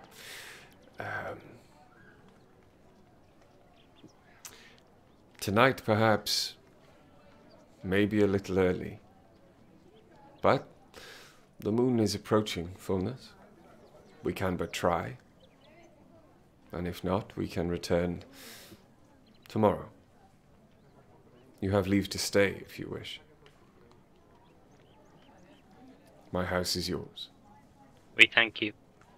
You have killed a dragon and ridded these lands of a great terror. I should be the one thanking you. I was wondering if you could maybe show me how to strip. a somewhat bigger skull down. Of course, but for what purpose? I think it'd be a nice centerpiece for the town. They seem to not appreciate it in its current dripping, smelly form. I'd imagine not. I can smell it from here. Well, we have the afternoon. Unless there was anything else. Of course. All I want to do. I'll spend the afternoon making some dragon tooth pendants then. Okay. Fergus? Just sitting, Waiting until nightfall. waiting. Okay. Craig, then. He does take you out into the workshop at the side of the lodge and tying some soaking rags. And you can smell that these have been dipped in water, and you're getting like a floral scent from them. He does not offer you one. He ties it around his face and gives you some tools, takes up the same tools and shows you how to begin stripping and cleaning the skull.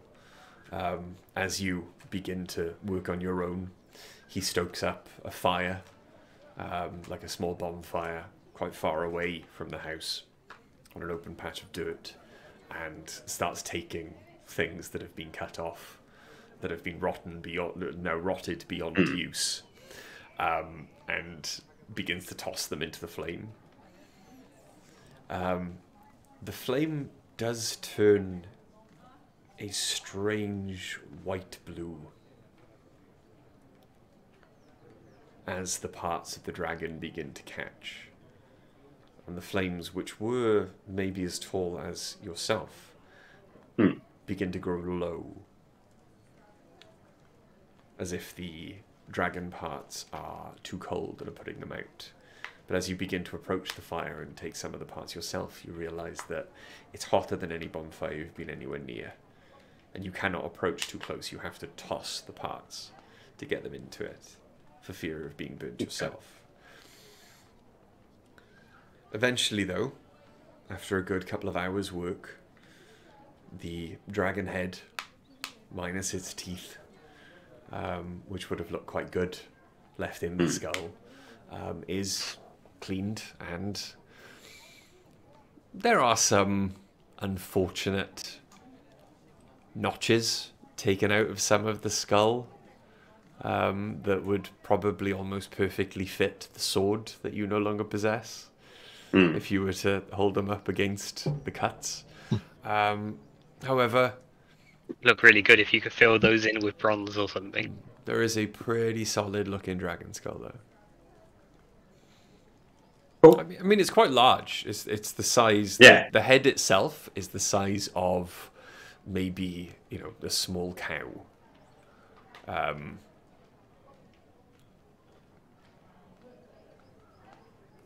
So you wish for this to be a statue? Hang on a wall? Wherever the town wanted. I was thinking of either giving it to Toblin or maybe Lenine for the front of her shop. She's already got the dragon sword after all.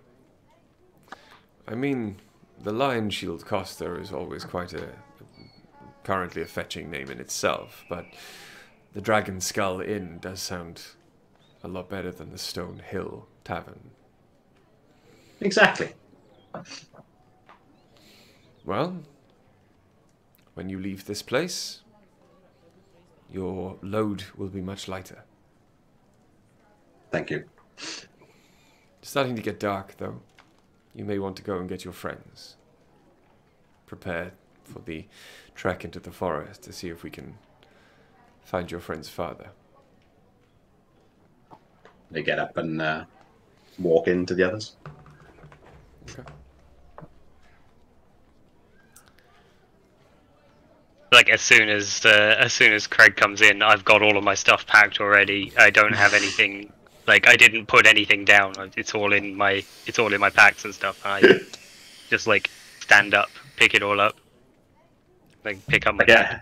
swing it onto Like my a back. kid who knows he's going to Disney, like sitting there. A little bit more solemn than that, but yeah. Nikki, Mm-hmm. roll me a dexterity check, but add your proficiency bonus as well, please. Ooh. So 19, 20, 22? 22. Mm-hmm. Okay.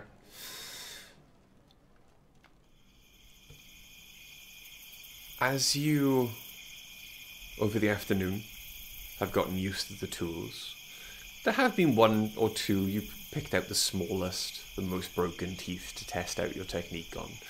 And after a few teeth are lost due to trial and error, by the end of your afternoon, when everyone is ready to leave, you have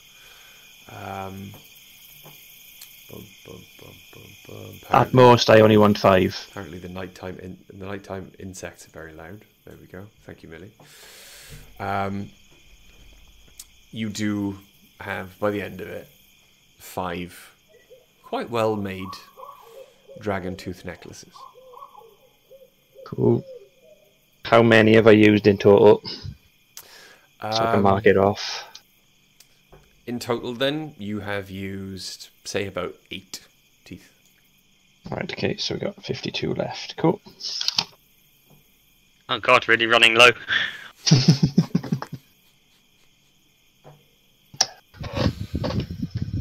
I'll give one to Craig and one to Fergus. Thank you. And one for myself as well. And one for the girl at Barton's. Mm-hmm. Okay. Who's the But other one obviously, for? I can't. Ah, you'll see. Okay. Once you are already unpacked, then Falcon makes his way back into the lodge, dressed for travel. So, are we ready? No time like the present. Very Yep. well. Then I will lead you through the forest to whatever you may find. Come. We will not want to take the horses. It is quite hard going. Okay. And on foot, then, he leads you out the door. The owls begin to hoot. Craig's got his axe in his hand already. It's like white knuckled onto the axe. And you make your way out into the forest. It is slow going. Every few minutes or so, you find that Falcon does ask you to stop. Creeps forward, making almost no sound on the ground below his feet, listening for something that none of you have been able to hear. But as you continue onwards, he does then ask you to spread out a little, keeping each other in sight, so as not to make too inviting a large target. I would like everyone to make me a stealth check, first of all, please. Everybody's still within 30 feet of me, so I can cast Pass Without a Trace. Would have thought so. Yeah. Cool, I'll cast Pass Without a Trace then. Okay. So that is Where is Plus 10, right? plus 10 to your stealth checks. So I rolled a 14, so I guess 24. 22. 24. Okay. Everyone roll me a perception check, please.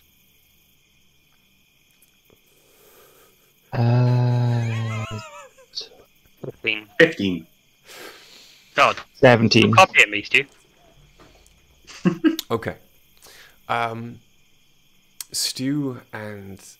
Craig and Fergus. You carry on, keeping your eyes out, seeing nothing to give you pause.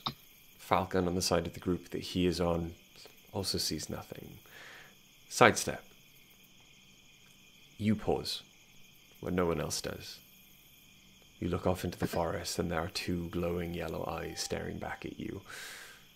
And as the clouds that were passing over the moon kind of just dissipate. Let enough light through, you see a huge wolf staring out at you.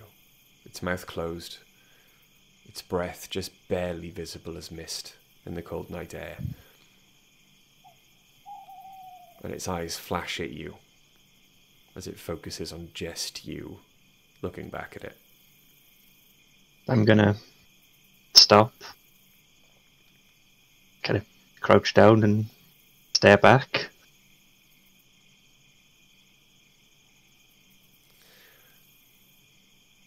Takes a moment. See what it does. That for you feels like an age, but eventually the wolf does nothing but turn and slink even more silently than you are all moving back into the forest. Okay. And you carry on. It takes about an hour of trekking in total before Falcon asks you all to stop. There is a ridge above you, thick with trees. It is a difficult climb for what you can see ahead, but Falcon walks up to Fergan in particular. Over this ridge, in a clearing beyond these trees, is where your father was last seen. In nature, mist fills all voids as it rolls through this place. Once you go up there, if the mists are there, you will find that they stop at the border of the trees. For no reason I can see or feel. However, I will beg your pardon. The feeling I got the last time I was there, I do not wish to continue. But I will be waiting for you here when you return. I get any sense that there's anything sinister up ahead, Brian, in any way? Roll me a perception check. I will.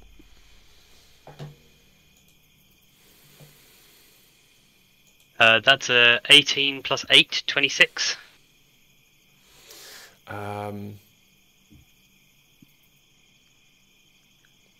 As you look up ahead,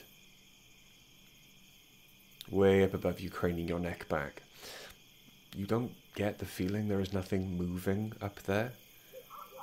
However, through just a gap in the trees, maybe reaching 4 feet up the trees themselves, through a gap you can see a thick fog. But as you perceive it through the gap, it is acting as if it is stopped by some kind of sheet of glass. As if there is some kind of invisible barrier there that it cannot cross. And it rolls like liquid as it tries to fill like a glass jar. And then the moon is covered again and you can no longer see it.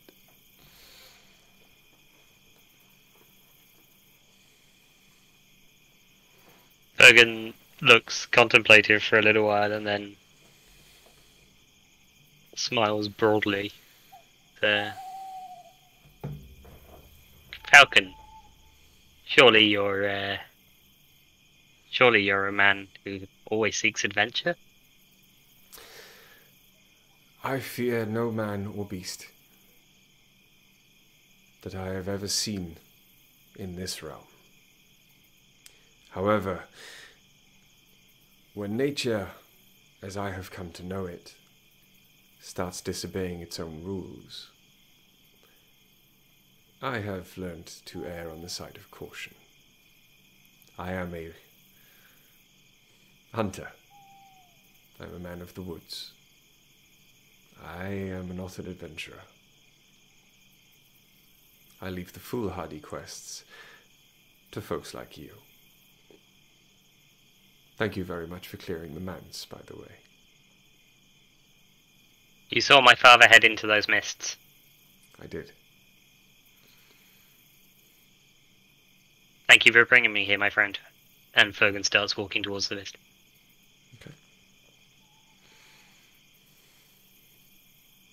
start walking alongside him. Yeah. Cool.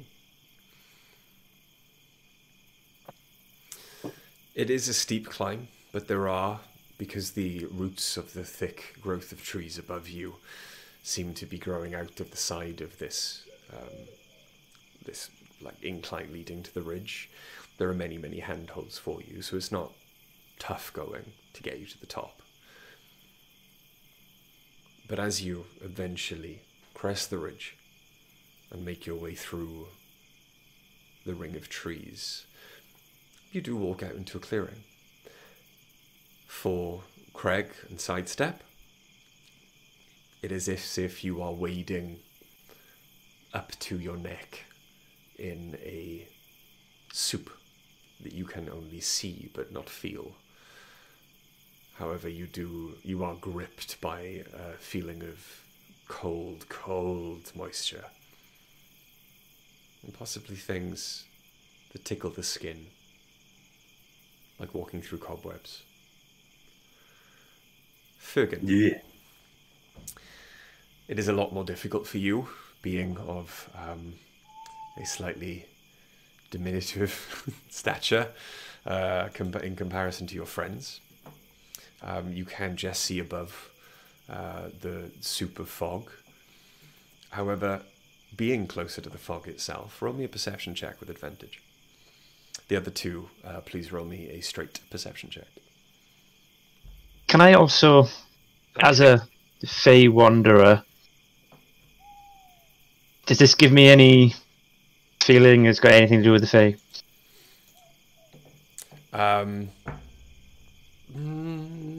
Roll me an Arcana check as well, then, please. Okay, well, the Arcana's 10. Nope. Okay. And my perception, no, I don't see anything. 18. Was it 1? 18. Mine was 26. Yours was 26. Okay.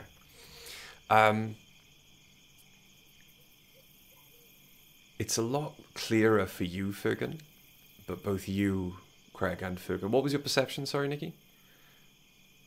1. Okay. I rolled a 1. Craig. I mean, I can add, but Craig and Fergan, both of you can hear the sounds of wildlife moving around you. However, it's like an echo. But you are hearing the echo reverberate around you, but the origin of the sound, the sharp, original sound, is not there. But the echo of a howl, the echo of the call of a bird, not native to these woods. It is a strange, dark, and cold place. And as you continue into the fog, suddenly, for all of you, the fog dissipates. And before you is a clearing. In the middle of the clearing is a large stone rock. Large stone plinth. And sitting on it, minding her own business, is an old woman. Bundled up in cloaks and furs, most of them threadbare, some of them rags that look like they're going to fall off her completely. An old woman sits there. Now that the fog's gone, I want to have another look around. Okay. The fog is dissipated in front of you. As you turn and look, there is now a wall of fog around you. You can barely make out the trees that ring this clearing. And all you can see above you is the full moon. I'll approach a little closer to the woman and say,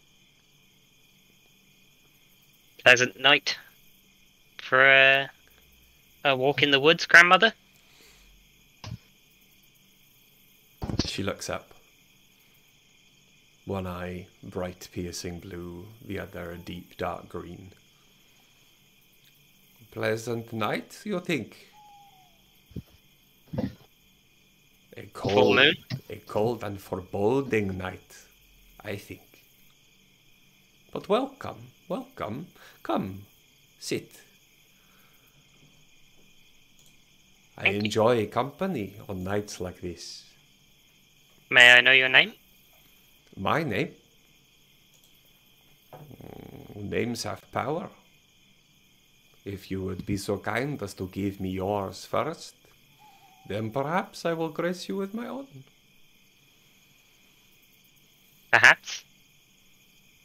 Depends how powerful your name is. I'm Fergan.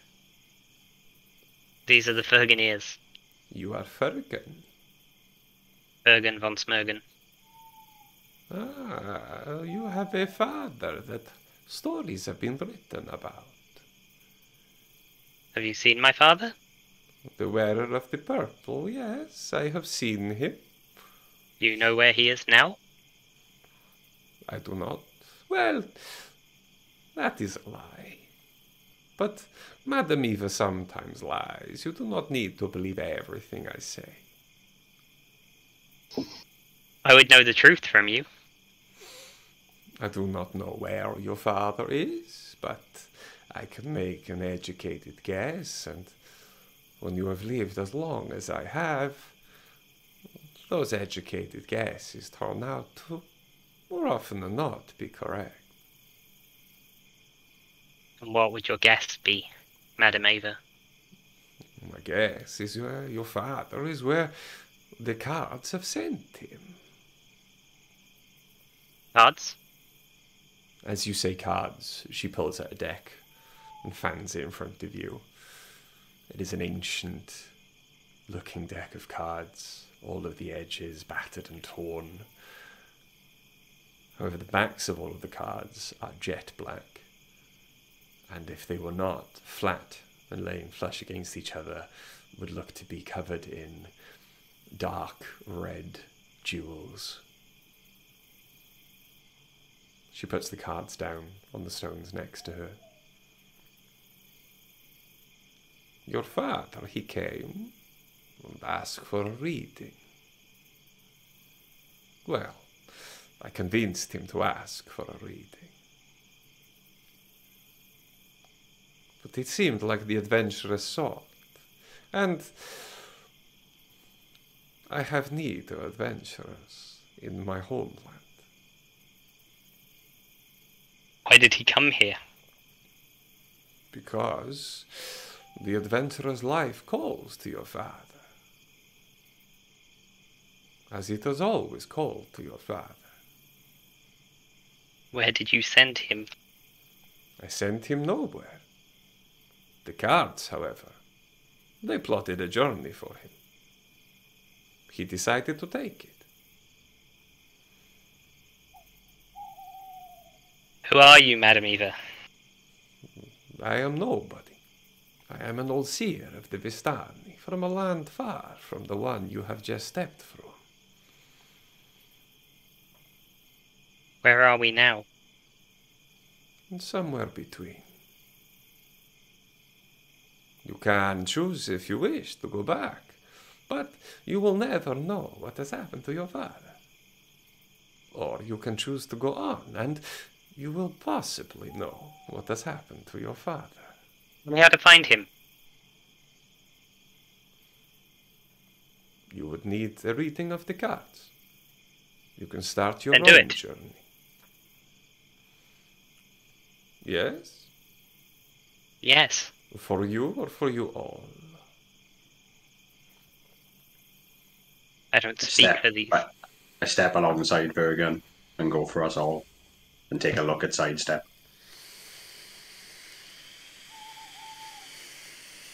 I'm gonna lean into the two of them and just say, I don't trust this woman. She knows where my father is. At what price? What price would be too high? Sidestep.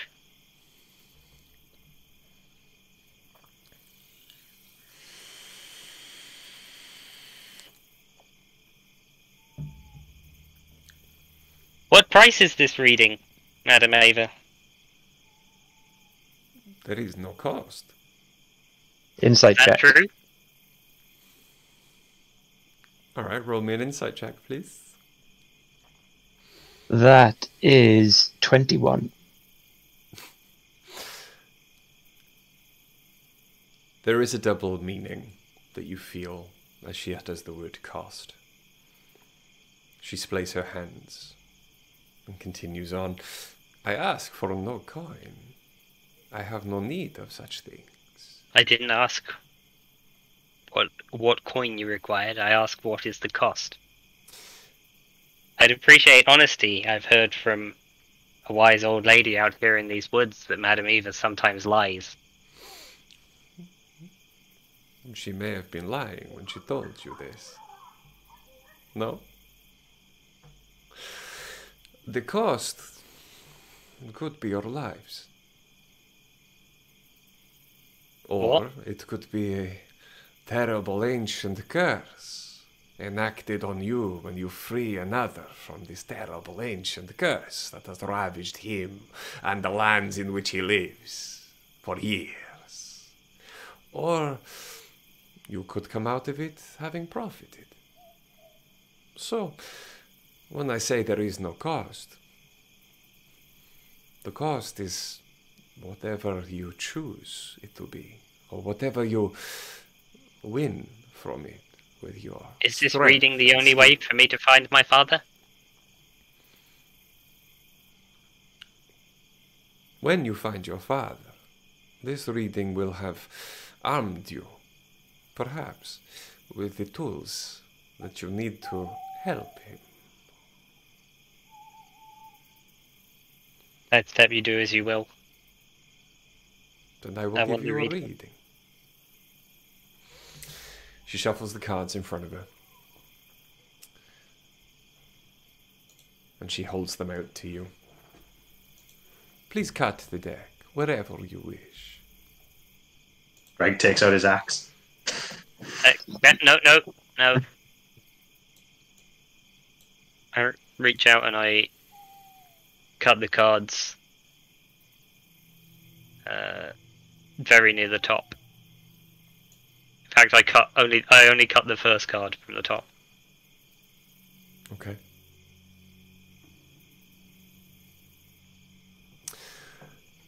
As she splays the cards then, she draws 5 from them. She puts it, one at the west point of the compass, one at the north, one east, one south, and then another in the center. And for the benefit of people watching the stream, it looks something like this. Just want to make sure she hasn't mixed up her east and west now. Oh, fuck off. Left! She puts one at the lighthouse and one at the windmill.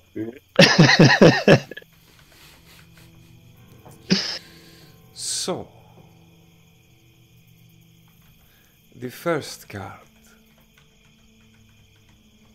which will always tells of history, knowledge of the ancient that will help you better understand your quest or enemy. And she turns the westmost card. As it turns over, it is a beautifully detailed depiction of a man squatting in chains. Behind him, a city burns, a huge column of fire rising up from it. And written at the top of the card in a strange tongue that none of you recognize, but then also depicted at the bottom of the card in common, is the word anarchist. In this card, I see walls of bones, a chandelier of bones, a table of bones. Bones? Yes, a place decorated by all that remains of enemies long forgotten. Here you will find ancient history, useful to you in your quest.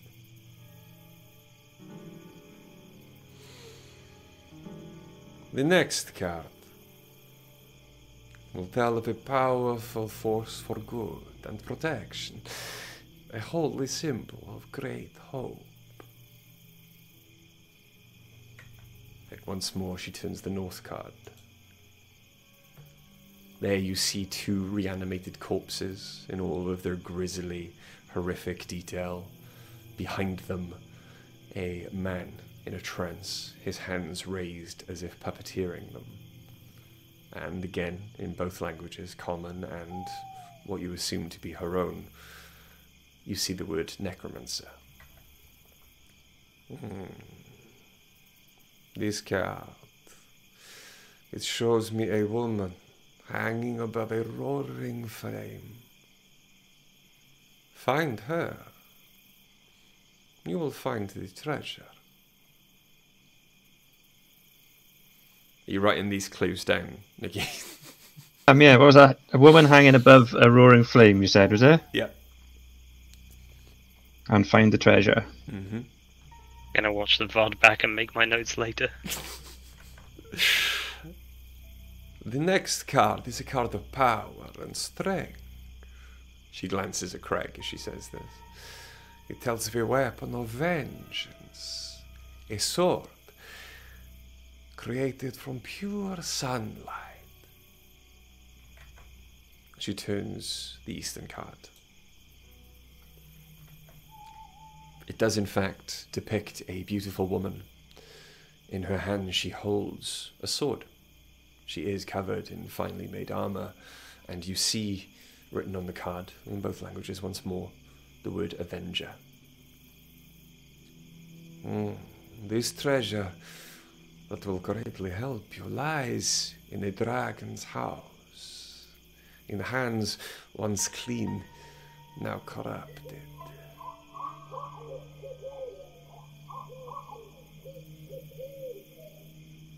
Are you ready for the next card? Yes. This Yep. card, as it did for your father, will shed light on one who will help you greatly in the battle against darkness. And she turns the southern card. It shows a jar, one that you would find in a museum, but inside is something that the rest of you would find quite grisly, but would probably be an attractive table piece to talk about at like dinner parties for Craig. It shows a floating skull. This is the artifact. This card. Look for an entertaining man with a monkey. This man, he is much more than he seems.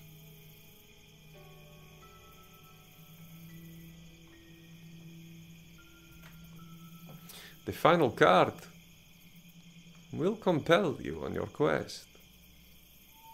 Do you wish to turn the card? Fergus reaches out and turns the card. The card itself turns over. It depicts some strange, finely dressed humanoid form, but the skin beneath it is worn, pulled tight around the bony hands, the face sunken and lordly but evil. Ah, you have pulled the Dark Lord. Your enemy is a creature of darkness whose powers are beyond mortality. This card leads you to him.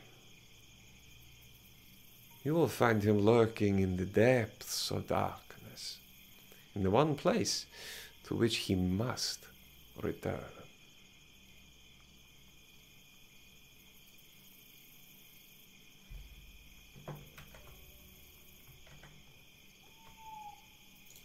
She allows the silence to go on. Seems easy enough. We don't have an enemy, Madam Eva. Why do you speak of battling dark forces, of our enemy hiding in the one place to which he must return? We don't have an enemy. I'm here to find my father and return with him. Do you believe that your father loves you? I know that he does.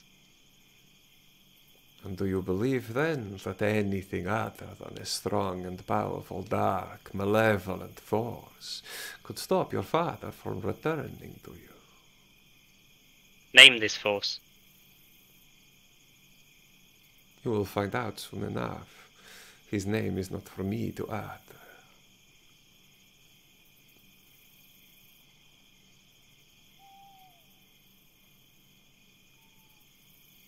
Pass through the fog, or return. Would you like to walk with me? That is not a job for me. There are many curses that exist in the place you will go, and mine, unfortunately, is to be but a guide. And good night, Madam Eva. Fergus starts walking towards the fog on the other side of the clearing. I nod at her as I walk past and catch up with Fergus. I'm gonna give her a wide berth and catch up. She winks at Sidestep as he goes past.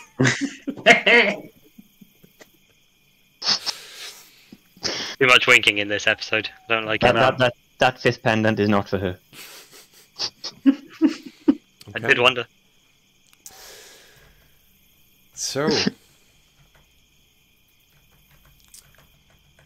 you pass through the fog, and regardless of your height, the fog now presses in on all of your senses. The world outside is muted, muffled. The wildlife, an echo, as the other strange sounds once were. You cannot see your hand unless it's an inch in front of your face, but the fog does seem to darken. You wait a moment, believing the clouds have just passed over the moon once more, but the moment stretches on and on. After a few minutes, you realize this may just be an effect of the fog itself and continue to walk. Eventually, the floor below you turns from grass to gravel. Suddenly you can see a foot in front of your face. 5 feet. 10 feet. Well, you meant that was a foot. I was about to ask whose foot, yeah. You know, like, you were being attacked by a monk. Suddenly you can see a foot in front of your face. You take 1d4 plus 4 damage.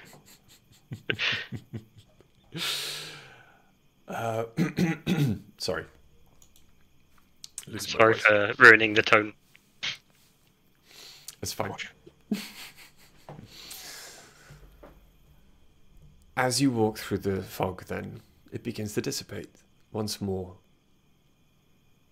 And standing in front of you, the gravel now beneath your feet, instead of the undergrowth of the woods, is a very different sight than you were expecting.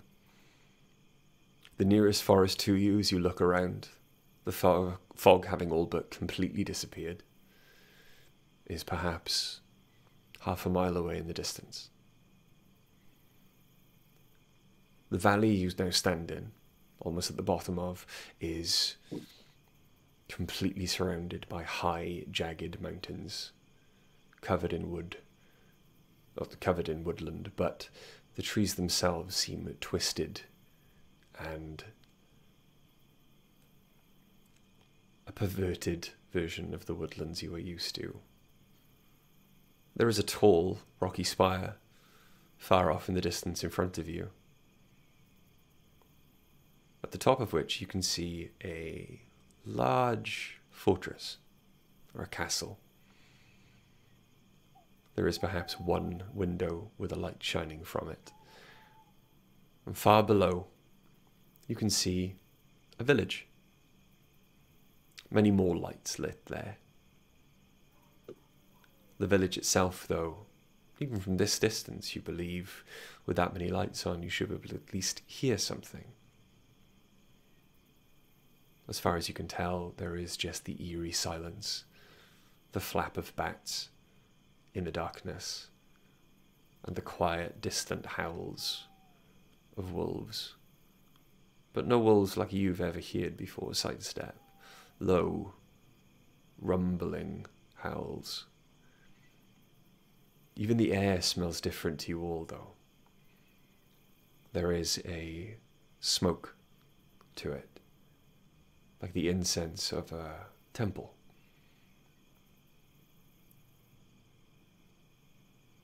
And all at once, all of you immediately feel as if the entire land is focusing its attention on you, and is watching you very closely.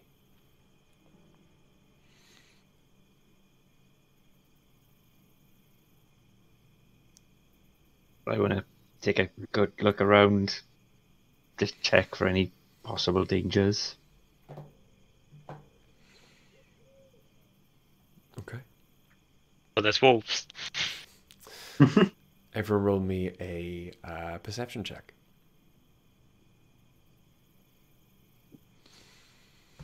$25. This still counts as forest, right?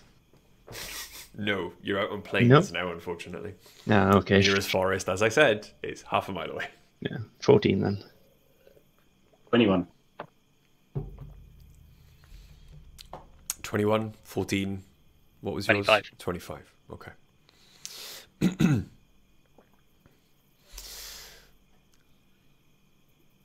As you turn and take in the new lands around you, you can see no immediate threats.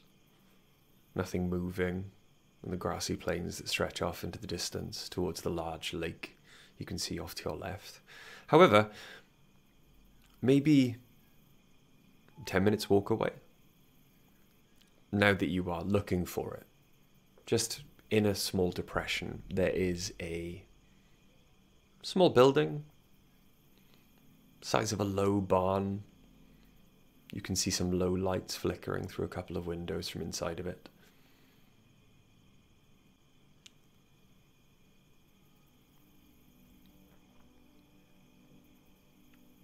Guess we'll Make our way slowly head towards it, stealthily.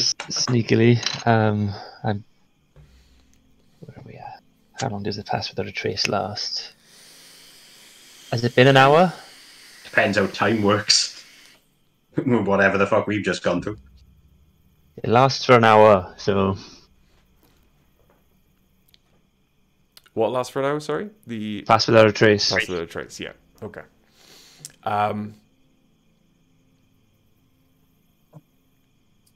As you move forward then, making very little sound on You your didn't way. even ask us for a roll. Alright, give me a stealth roll. 26 plus pass without a trace, I guess. Jesus Christ, I'm running terribly again tonight. Fucking. It was all these last time, innit? Natural 23. Yeah, I also rolled an out 20. 36 in total. 20. Yeah. Got 32. It's a 23 for me. I can't roll again. Guess Sidestep can't even hear me.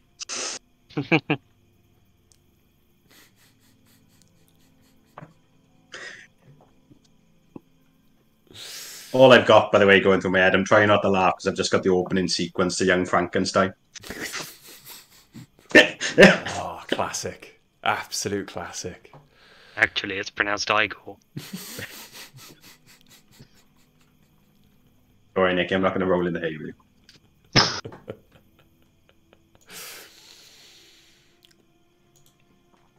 Okay. As you creep forward then, across the gravelly and muddy roadway, you see black pools of water standing like dark mirrors on either side of it. All at once out of the darkness, completely indiscernible against the night sky behind them until you were close enough, giant trees suddenly loom out like lonely sentinels on both sides of the road, their branches clawing like hands against the sky. You see on the road before you deep cart tracks. These are new. Some of them recently filled in by a recent rain, have not been given enough time to soak into the floor below them. But as you get closer to the building, you do hear murmuring and voices from inside. You cannot understand the language, but the accent is familiar to you, having just spent some time with Madame Eva. You hear the clink of glasses.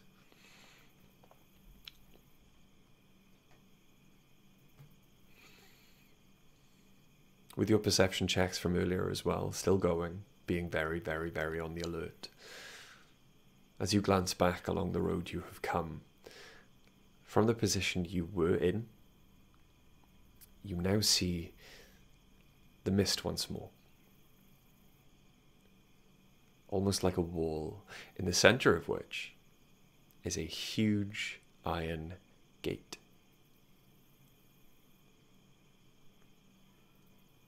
Beyond the gate, again, once more, there is mist. Yeah.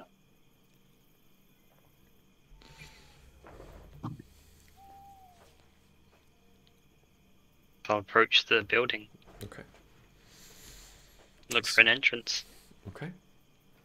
Any windows for us to have a sneaky peek in? There are a couple of windows you'd have a sneaky peek in, as you, with all of your stealth rolls, I'll allow that. As you get closer to the building, you can then make out maybe about 4 or 5 different voices, male and female, inside. Takes you a while, but when you eventually get into a place you can see comfortably, you believe, without being seeing from the inside, you peer up, and it looks like a roadside inn. There is no celebration inside, however. It appears to be a very muted affair.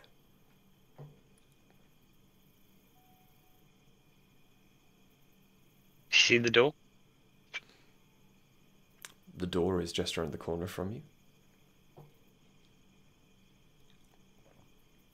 Approach the door and knock twice.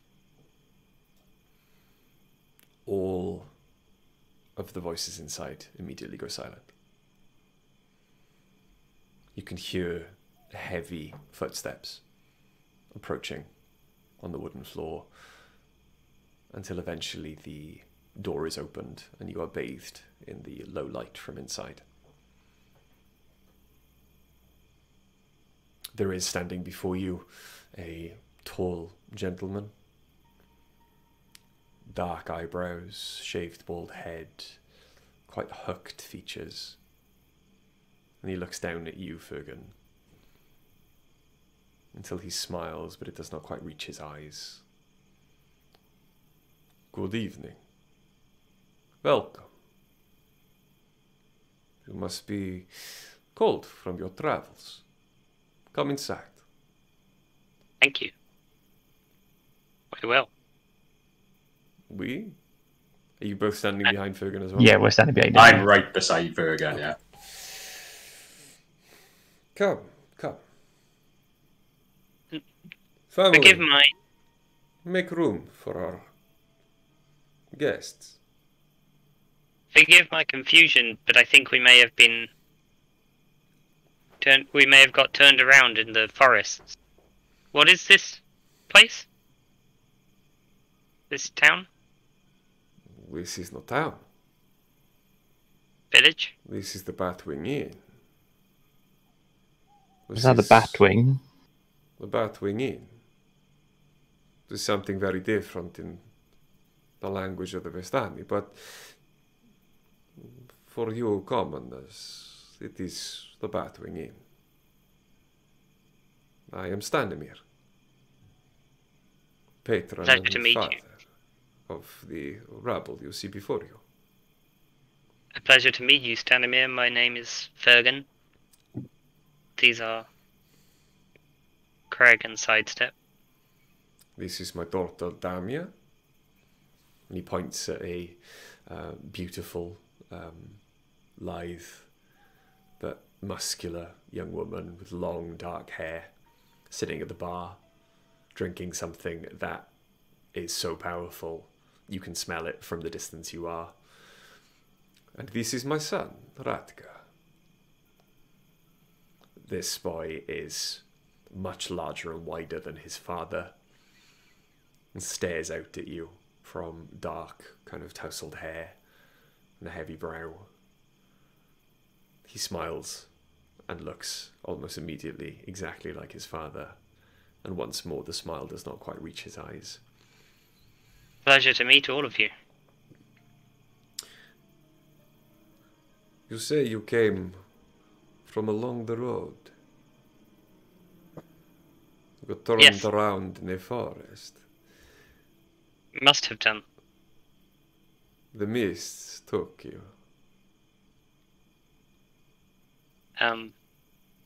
We walked in the mists for a time. And you could not see your hand before your eyes. No. It is a familiar tale. Did you also perchance have a tarot reading from a crazy old woman on a stone? Friend of yours? She is Vestani. Another relative, perhaps? She is Vestani, but friend to very few, especially those she gives the readings to before sending here. I suppose we have a welcome to give you and a story for you to listen to, if you will. We will. First of all, welcome to Barovia.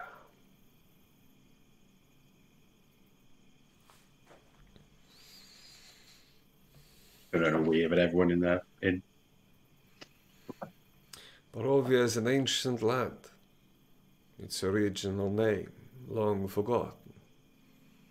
But once upon a time it was a land of kings.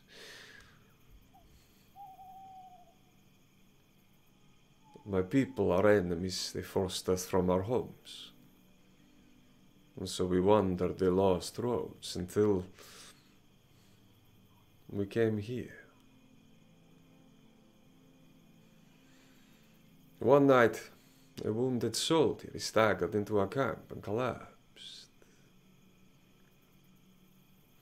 We nursed his terrible injury and quenched his thirst with wine. He survived.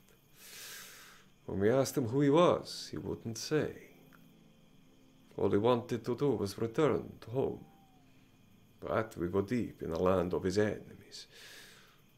So we took him as one of our own and followed him back toward his homeland. Here. His enemies, they hunted him. They said he was a prince, yet we didn't give him up, even when the assassins fell upon us like wolves. This man of royal blood fought to protect us as we protected him. We bore him safely to his home, and he thanked us. He said, I owe you my life. Stay as long as you wish, leave when you choose, and know that you will always be safe here.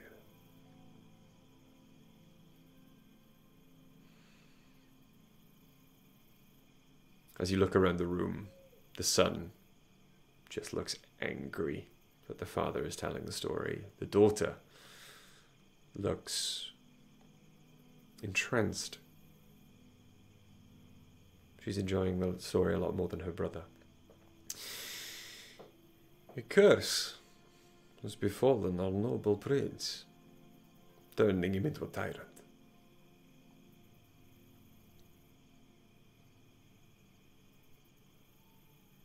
Madame Eva, she travels far and wide to find heroes such as yourselves, to possibly end our dread Lord's curse and put his troubled soul to rest.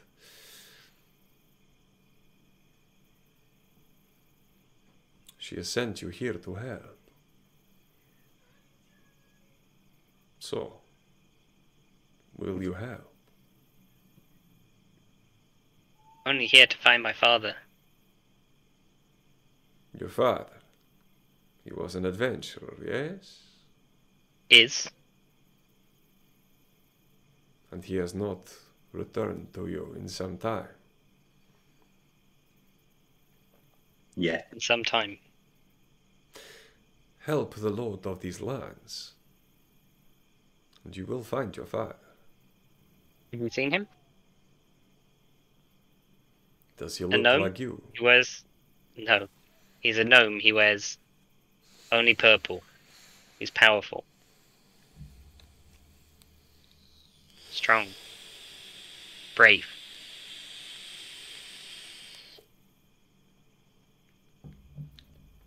I have not seen a man such as this, but perhaps there are some in the village.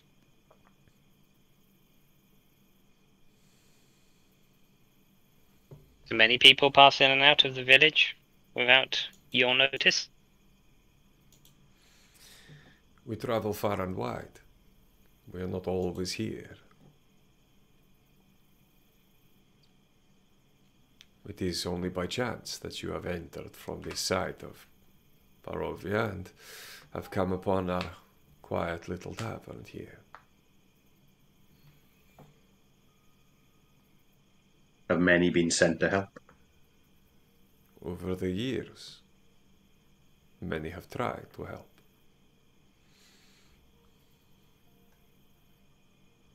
Where can we stay?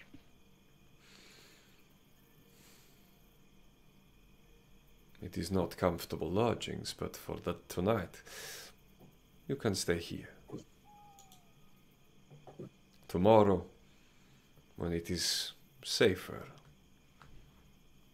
I will take you closer into the village. What danger is there? Here in Barovia, there are many dangers. Between here and the village? More dangerous than you can count or have dreamed of, my friend.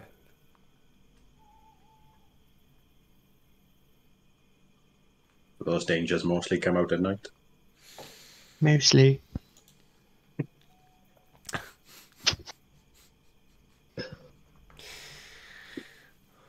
Trust me when I say, even though the sun never fully shines on the lands of Barovia, it is still safer to travel when you can see the lands around you.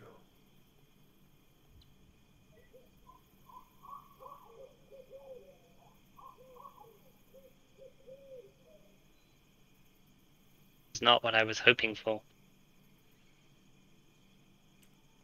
I find in this life, my small friend, we all very rarely get what we hope for. But we do the best with what we get. Well, perhaps your fortunes are due a change. Perhaps we have been looking for adventurers, the kind who would stop at nothing to slay a dragon. Well, I have exciting news then, my new friend. My name is Fergan. These are the Ferganeers. And we're here to save you and your town. Well met, Fergan and the Ferganeers. Come, I will show you to your meager lodgings. And he takes Thank a you. lamp from the We bar follow. and leads you into the darkness of the back rooms. He hasn't got a monkey, has he? He does not. The walls aren't made of bones, are they? They are not. I'm glad you're looking out, though. However, because anything else is going to be a long and drawn-out affair, I think that is a good moment to leave us there for this session. Yeah, so yeah, hey guys. Hey, so yeah, I decided what you were gonna do next. Yeah. Nice. Hey. Small shift in tone, just a minor one, just tiny shift in tone. Yeah. Yeah. It's going to take us more than 2 weeks to get back to town, isn't it? Oh my god, Nikki, I'm so sorry. I couldn't, because it's what. Without literally telling you. That's okay. Without literally telling you, don't make any deals that are gonna take more than half an hour, right? I couldn't stop you because it's what you would have done. It was the natural conclusion that's fair. to what you Yeah. You had everything, and I That's, couldn't. that's why I'm not complaining. And Regretting giving our sword back now? Just going to look at that 5th tooth forlornly. Yeah, I'm really eager now to find out who you're going to give it to, and you're not going to tell me until you get back, are you? But yes, I've always wanted to run it. I got to play in it once when Greg did a wonderful Strahd Must Die Tonight 4-hour-long one-shot It was a marathon. from D&D Beyond. That was Also very... took about 5.5 hours. Yeah, it did. That 4-hour long one shot. But it was very, very fun, is the more important thing. It was very, very fun. Cut to like a photo of me at quarter to midnight, being like, guys, I swear we're really close. It was a good laugh, though. But I've always wanted to play Curse of Strahd. I've always been interested in Ravenloft, and I've never got to do like a proper full campaign. So, yeah, here's where you are. So this is a new journey for all of us. So I've never done this before. Nice. Very new, and if at the beginning of the campaign I had known we were going to move into Curse of Strahd, I probably wouldn't have made a funny joke 9-year-old character.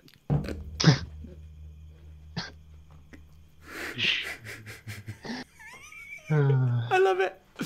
But yes, Next Monday it's going to be like, in the meantime, Fergan's been eaten by wolves. And The rest of the campaign is just Fergan purposely trying to kill himself, and us two just keep bringing him back. Fergan's been eaten by wolves. The door to the Batwing opens, and in walks a 6'5" man wearing a wide-brimmed leather hat and a long trench coat with a crossbow in either hand. That Fergan is solar powered. No, son. he just so happens to have Kate Beckinsale following him. But yes, Han Velsing. I enjoy Han Velsing. Oh, I enjoyed that. Never tell him the odds. I enjoyed that. That was fun. I'm very much looking forward to continuing this and getting to play it and getting to run it for you guys. I hope you guys enjoyed as well. Yeah. But yes, more D&D this week. On Sunday, we will be playing something, again, altogether entirely different. Cannot wait. Oh, fingers crossed. People are going to stop taking us seriously when we promise this. Fingers crossed. Fingers crossed. You know, all things falling into place. We will be playing the first session of Greg's homebrew campaign on You gotta Sunday. do it, I swear to God, guys. And I will get really to play the first session of what I hope is a long campaign, because it's been so long since I've got to play a character for more than one session. To be honest, if we get 10 sessions out, that will be a pretty long campaign, because we're only playing it once a month. It'll also be about 6 to 7 sessions more than I've got to play as a character in a very long time. But you guys are starting at level 1. I wouldn't count on being the same character for more than a couple of sessions. You make a very good point. I mean, yeah. Especially since you're never going to get to level up. Yeah. Have you picked an accent yet, or have you still only narrowed it down? Narrowed it You down. rip off Caleb. Shut up. I might not He's just. gonna be I might just not have Austrian. an accent. He's going for an Austrian accent. Yeah, it won't be German. It'll be Austrian. He's gonna be a frail little nerdy wizard, but he's gonna sound like Arnold Schwarzenegger. Get to the bookshelf. Just go for neat for that. Oh, the Nothing wrong with neat accent. Welsh wizard. Fireball. I've just realised again, it's going to be a long time before I get to reveal... Magnificent mansion. I'm going to cast magic missile, you. Listen now, Not buddy an boy. Orwellian wizard, like. So, just because it sounds like it's going to be a very long time before I get to reveal this, I'm just going to do it now. Okay. So, I Would you like came me up to, with the would you like me- design. would you like me to pull it up on screen? Because I can. If you can, yeah, go for it. Absolutely. I just had a printout of it, but Yeah. I... You know where Bryce said at the beginning, like, you should run stuff by him prior to the campaign? That's fine. Well, no, you still wouldn't have said 'cause that's what we would have done anyway. Cool. But, yeah, I came up with an idea for a logo for us, Nice. and a friend from work brought it to life. Nice. Hang on. Oh, he's. Shall I got just his puzzle face hold on. the paper up to this camera? Bri, No, don't, it'll work. Bri, don't furrow your brow like that. You're old now. You'll get wrinkles. Hang on. Bum, bum, bum, Now we're going to see all Bri's secret Facebook messages. There we go. And All the- now... All the conversations where he's arranging to meet up with girls in graveyards. Ah. Yes. There we go. Oh man, I love it. It's not showing on my screen. It's on the Twitch. Yeah, I'm looking at it. Yeah, it'll come up in a second or so. Ah, there we go. Yeah, bit of a It's all delay. laggy in it. It's upside down on that one. Well, no, it needs to turn 90 degrees clockwise. Bro, Oh, that right. is the So- way you sent it. Yeah, I know. I when I was printing it, when I had it the other way, I kept cutting the top off it. But basically, that. It makes sense. It's Oh, very nice. good. I'm That's just so saying, unless you find a way to send a message to Lenine and Lenora back in Phandalin, that's the way it's going to be carved into the leather armor. Oh, please don't. Cool. No. It's to the side. Bullshit. But yeah, I loved it. As soon as you said that to me, I was like, yeah, that's cool. Oh, yeah. He drew a this way up arrow on the parchment where he I handed it the right way round. Okay. yeah. All right. You should That's pretty cool. in the night you should just take a knife and etch it into Fergan's back. It's made of metal. Yeah. Hang on, what's that? For most people, it would be combos with other women. For Bri, it's secret D&D games with other players. I'd be mad about. Oh my god, I'd be so angry. There'd be no secret D&D games. I'd stream them all. The secret wouldn't last very long. I don't know why you read that one out and not the one before it. Uh, Oh, he's squinting at it. Maybe you need he has wrinkles. maybe you need to get some. You made it worse by squinting, then. No, Yeah. what I need to do is increase the zoom on all the windows to try and get more and more stuff on the screen. I'm zoomed out to like 50% on Chrome. Have you tried using the like ease of access stuff in Windows for people who are, starting to lose their? Yes. So thanks to those who have watched. Thanks to those who will watch. As always, take care. Stay safe. Wear a mask. Don't go outside unless you really want to, or have to. Get vaccinated if you can and haven't already. If you haven't already, why not? I'm sure most of our viewers aren't that young to be in that cutoff. But yes, we love you guys, and we will see you for more D&D very, very soon. Good night, everybody. Bye. Night.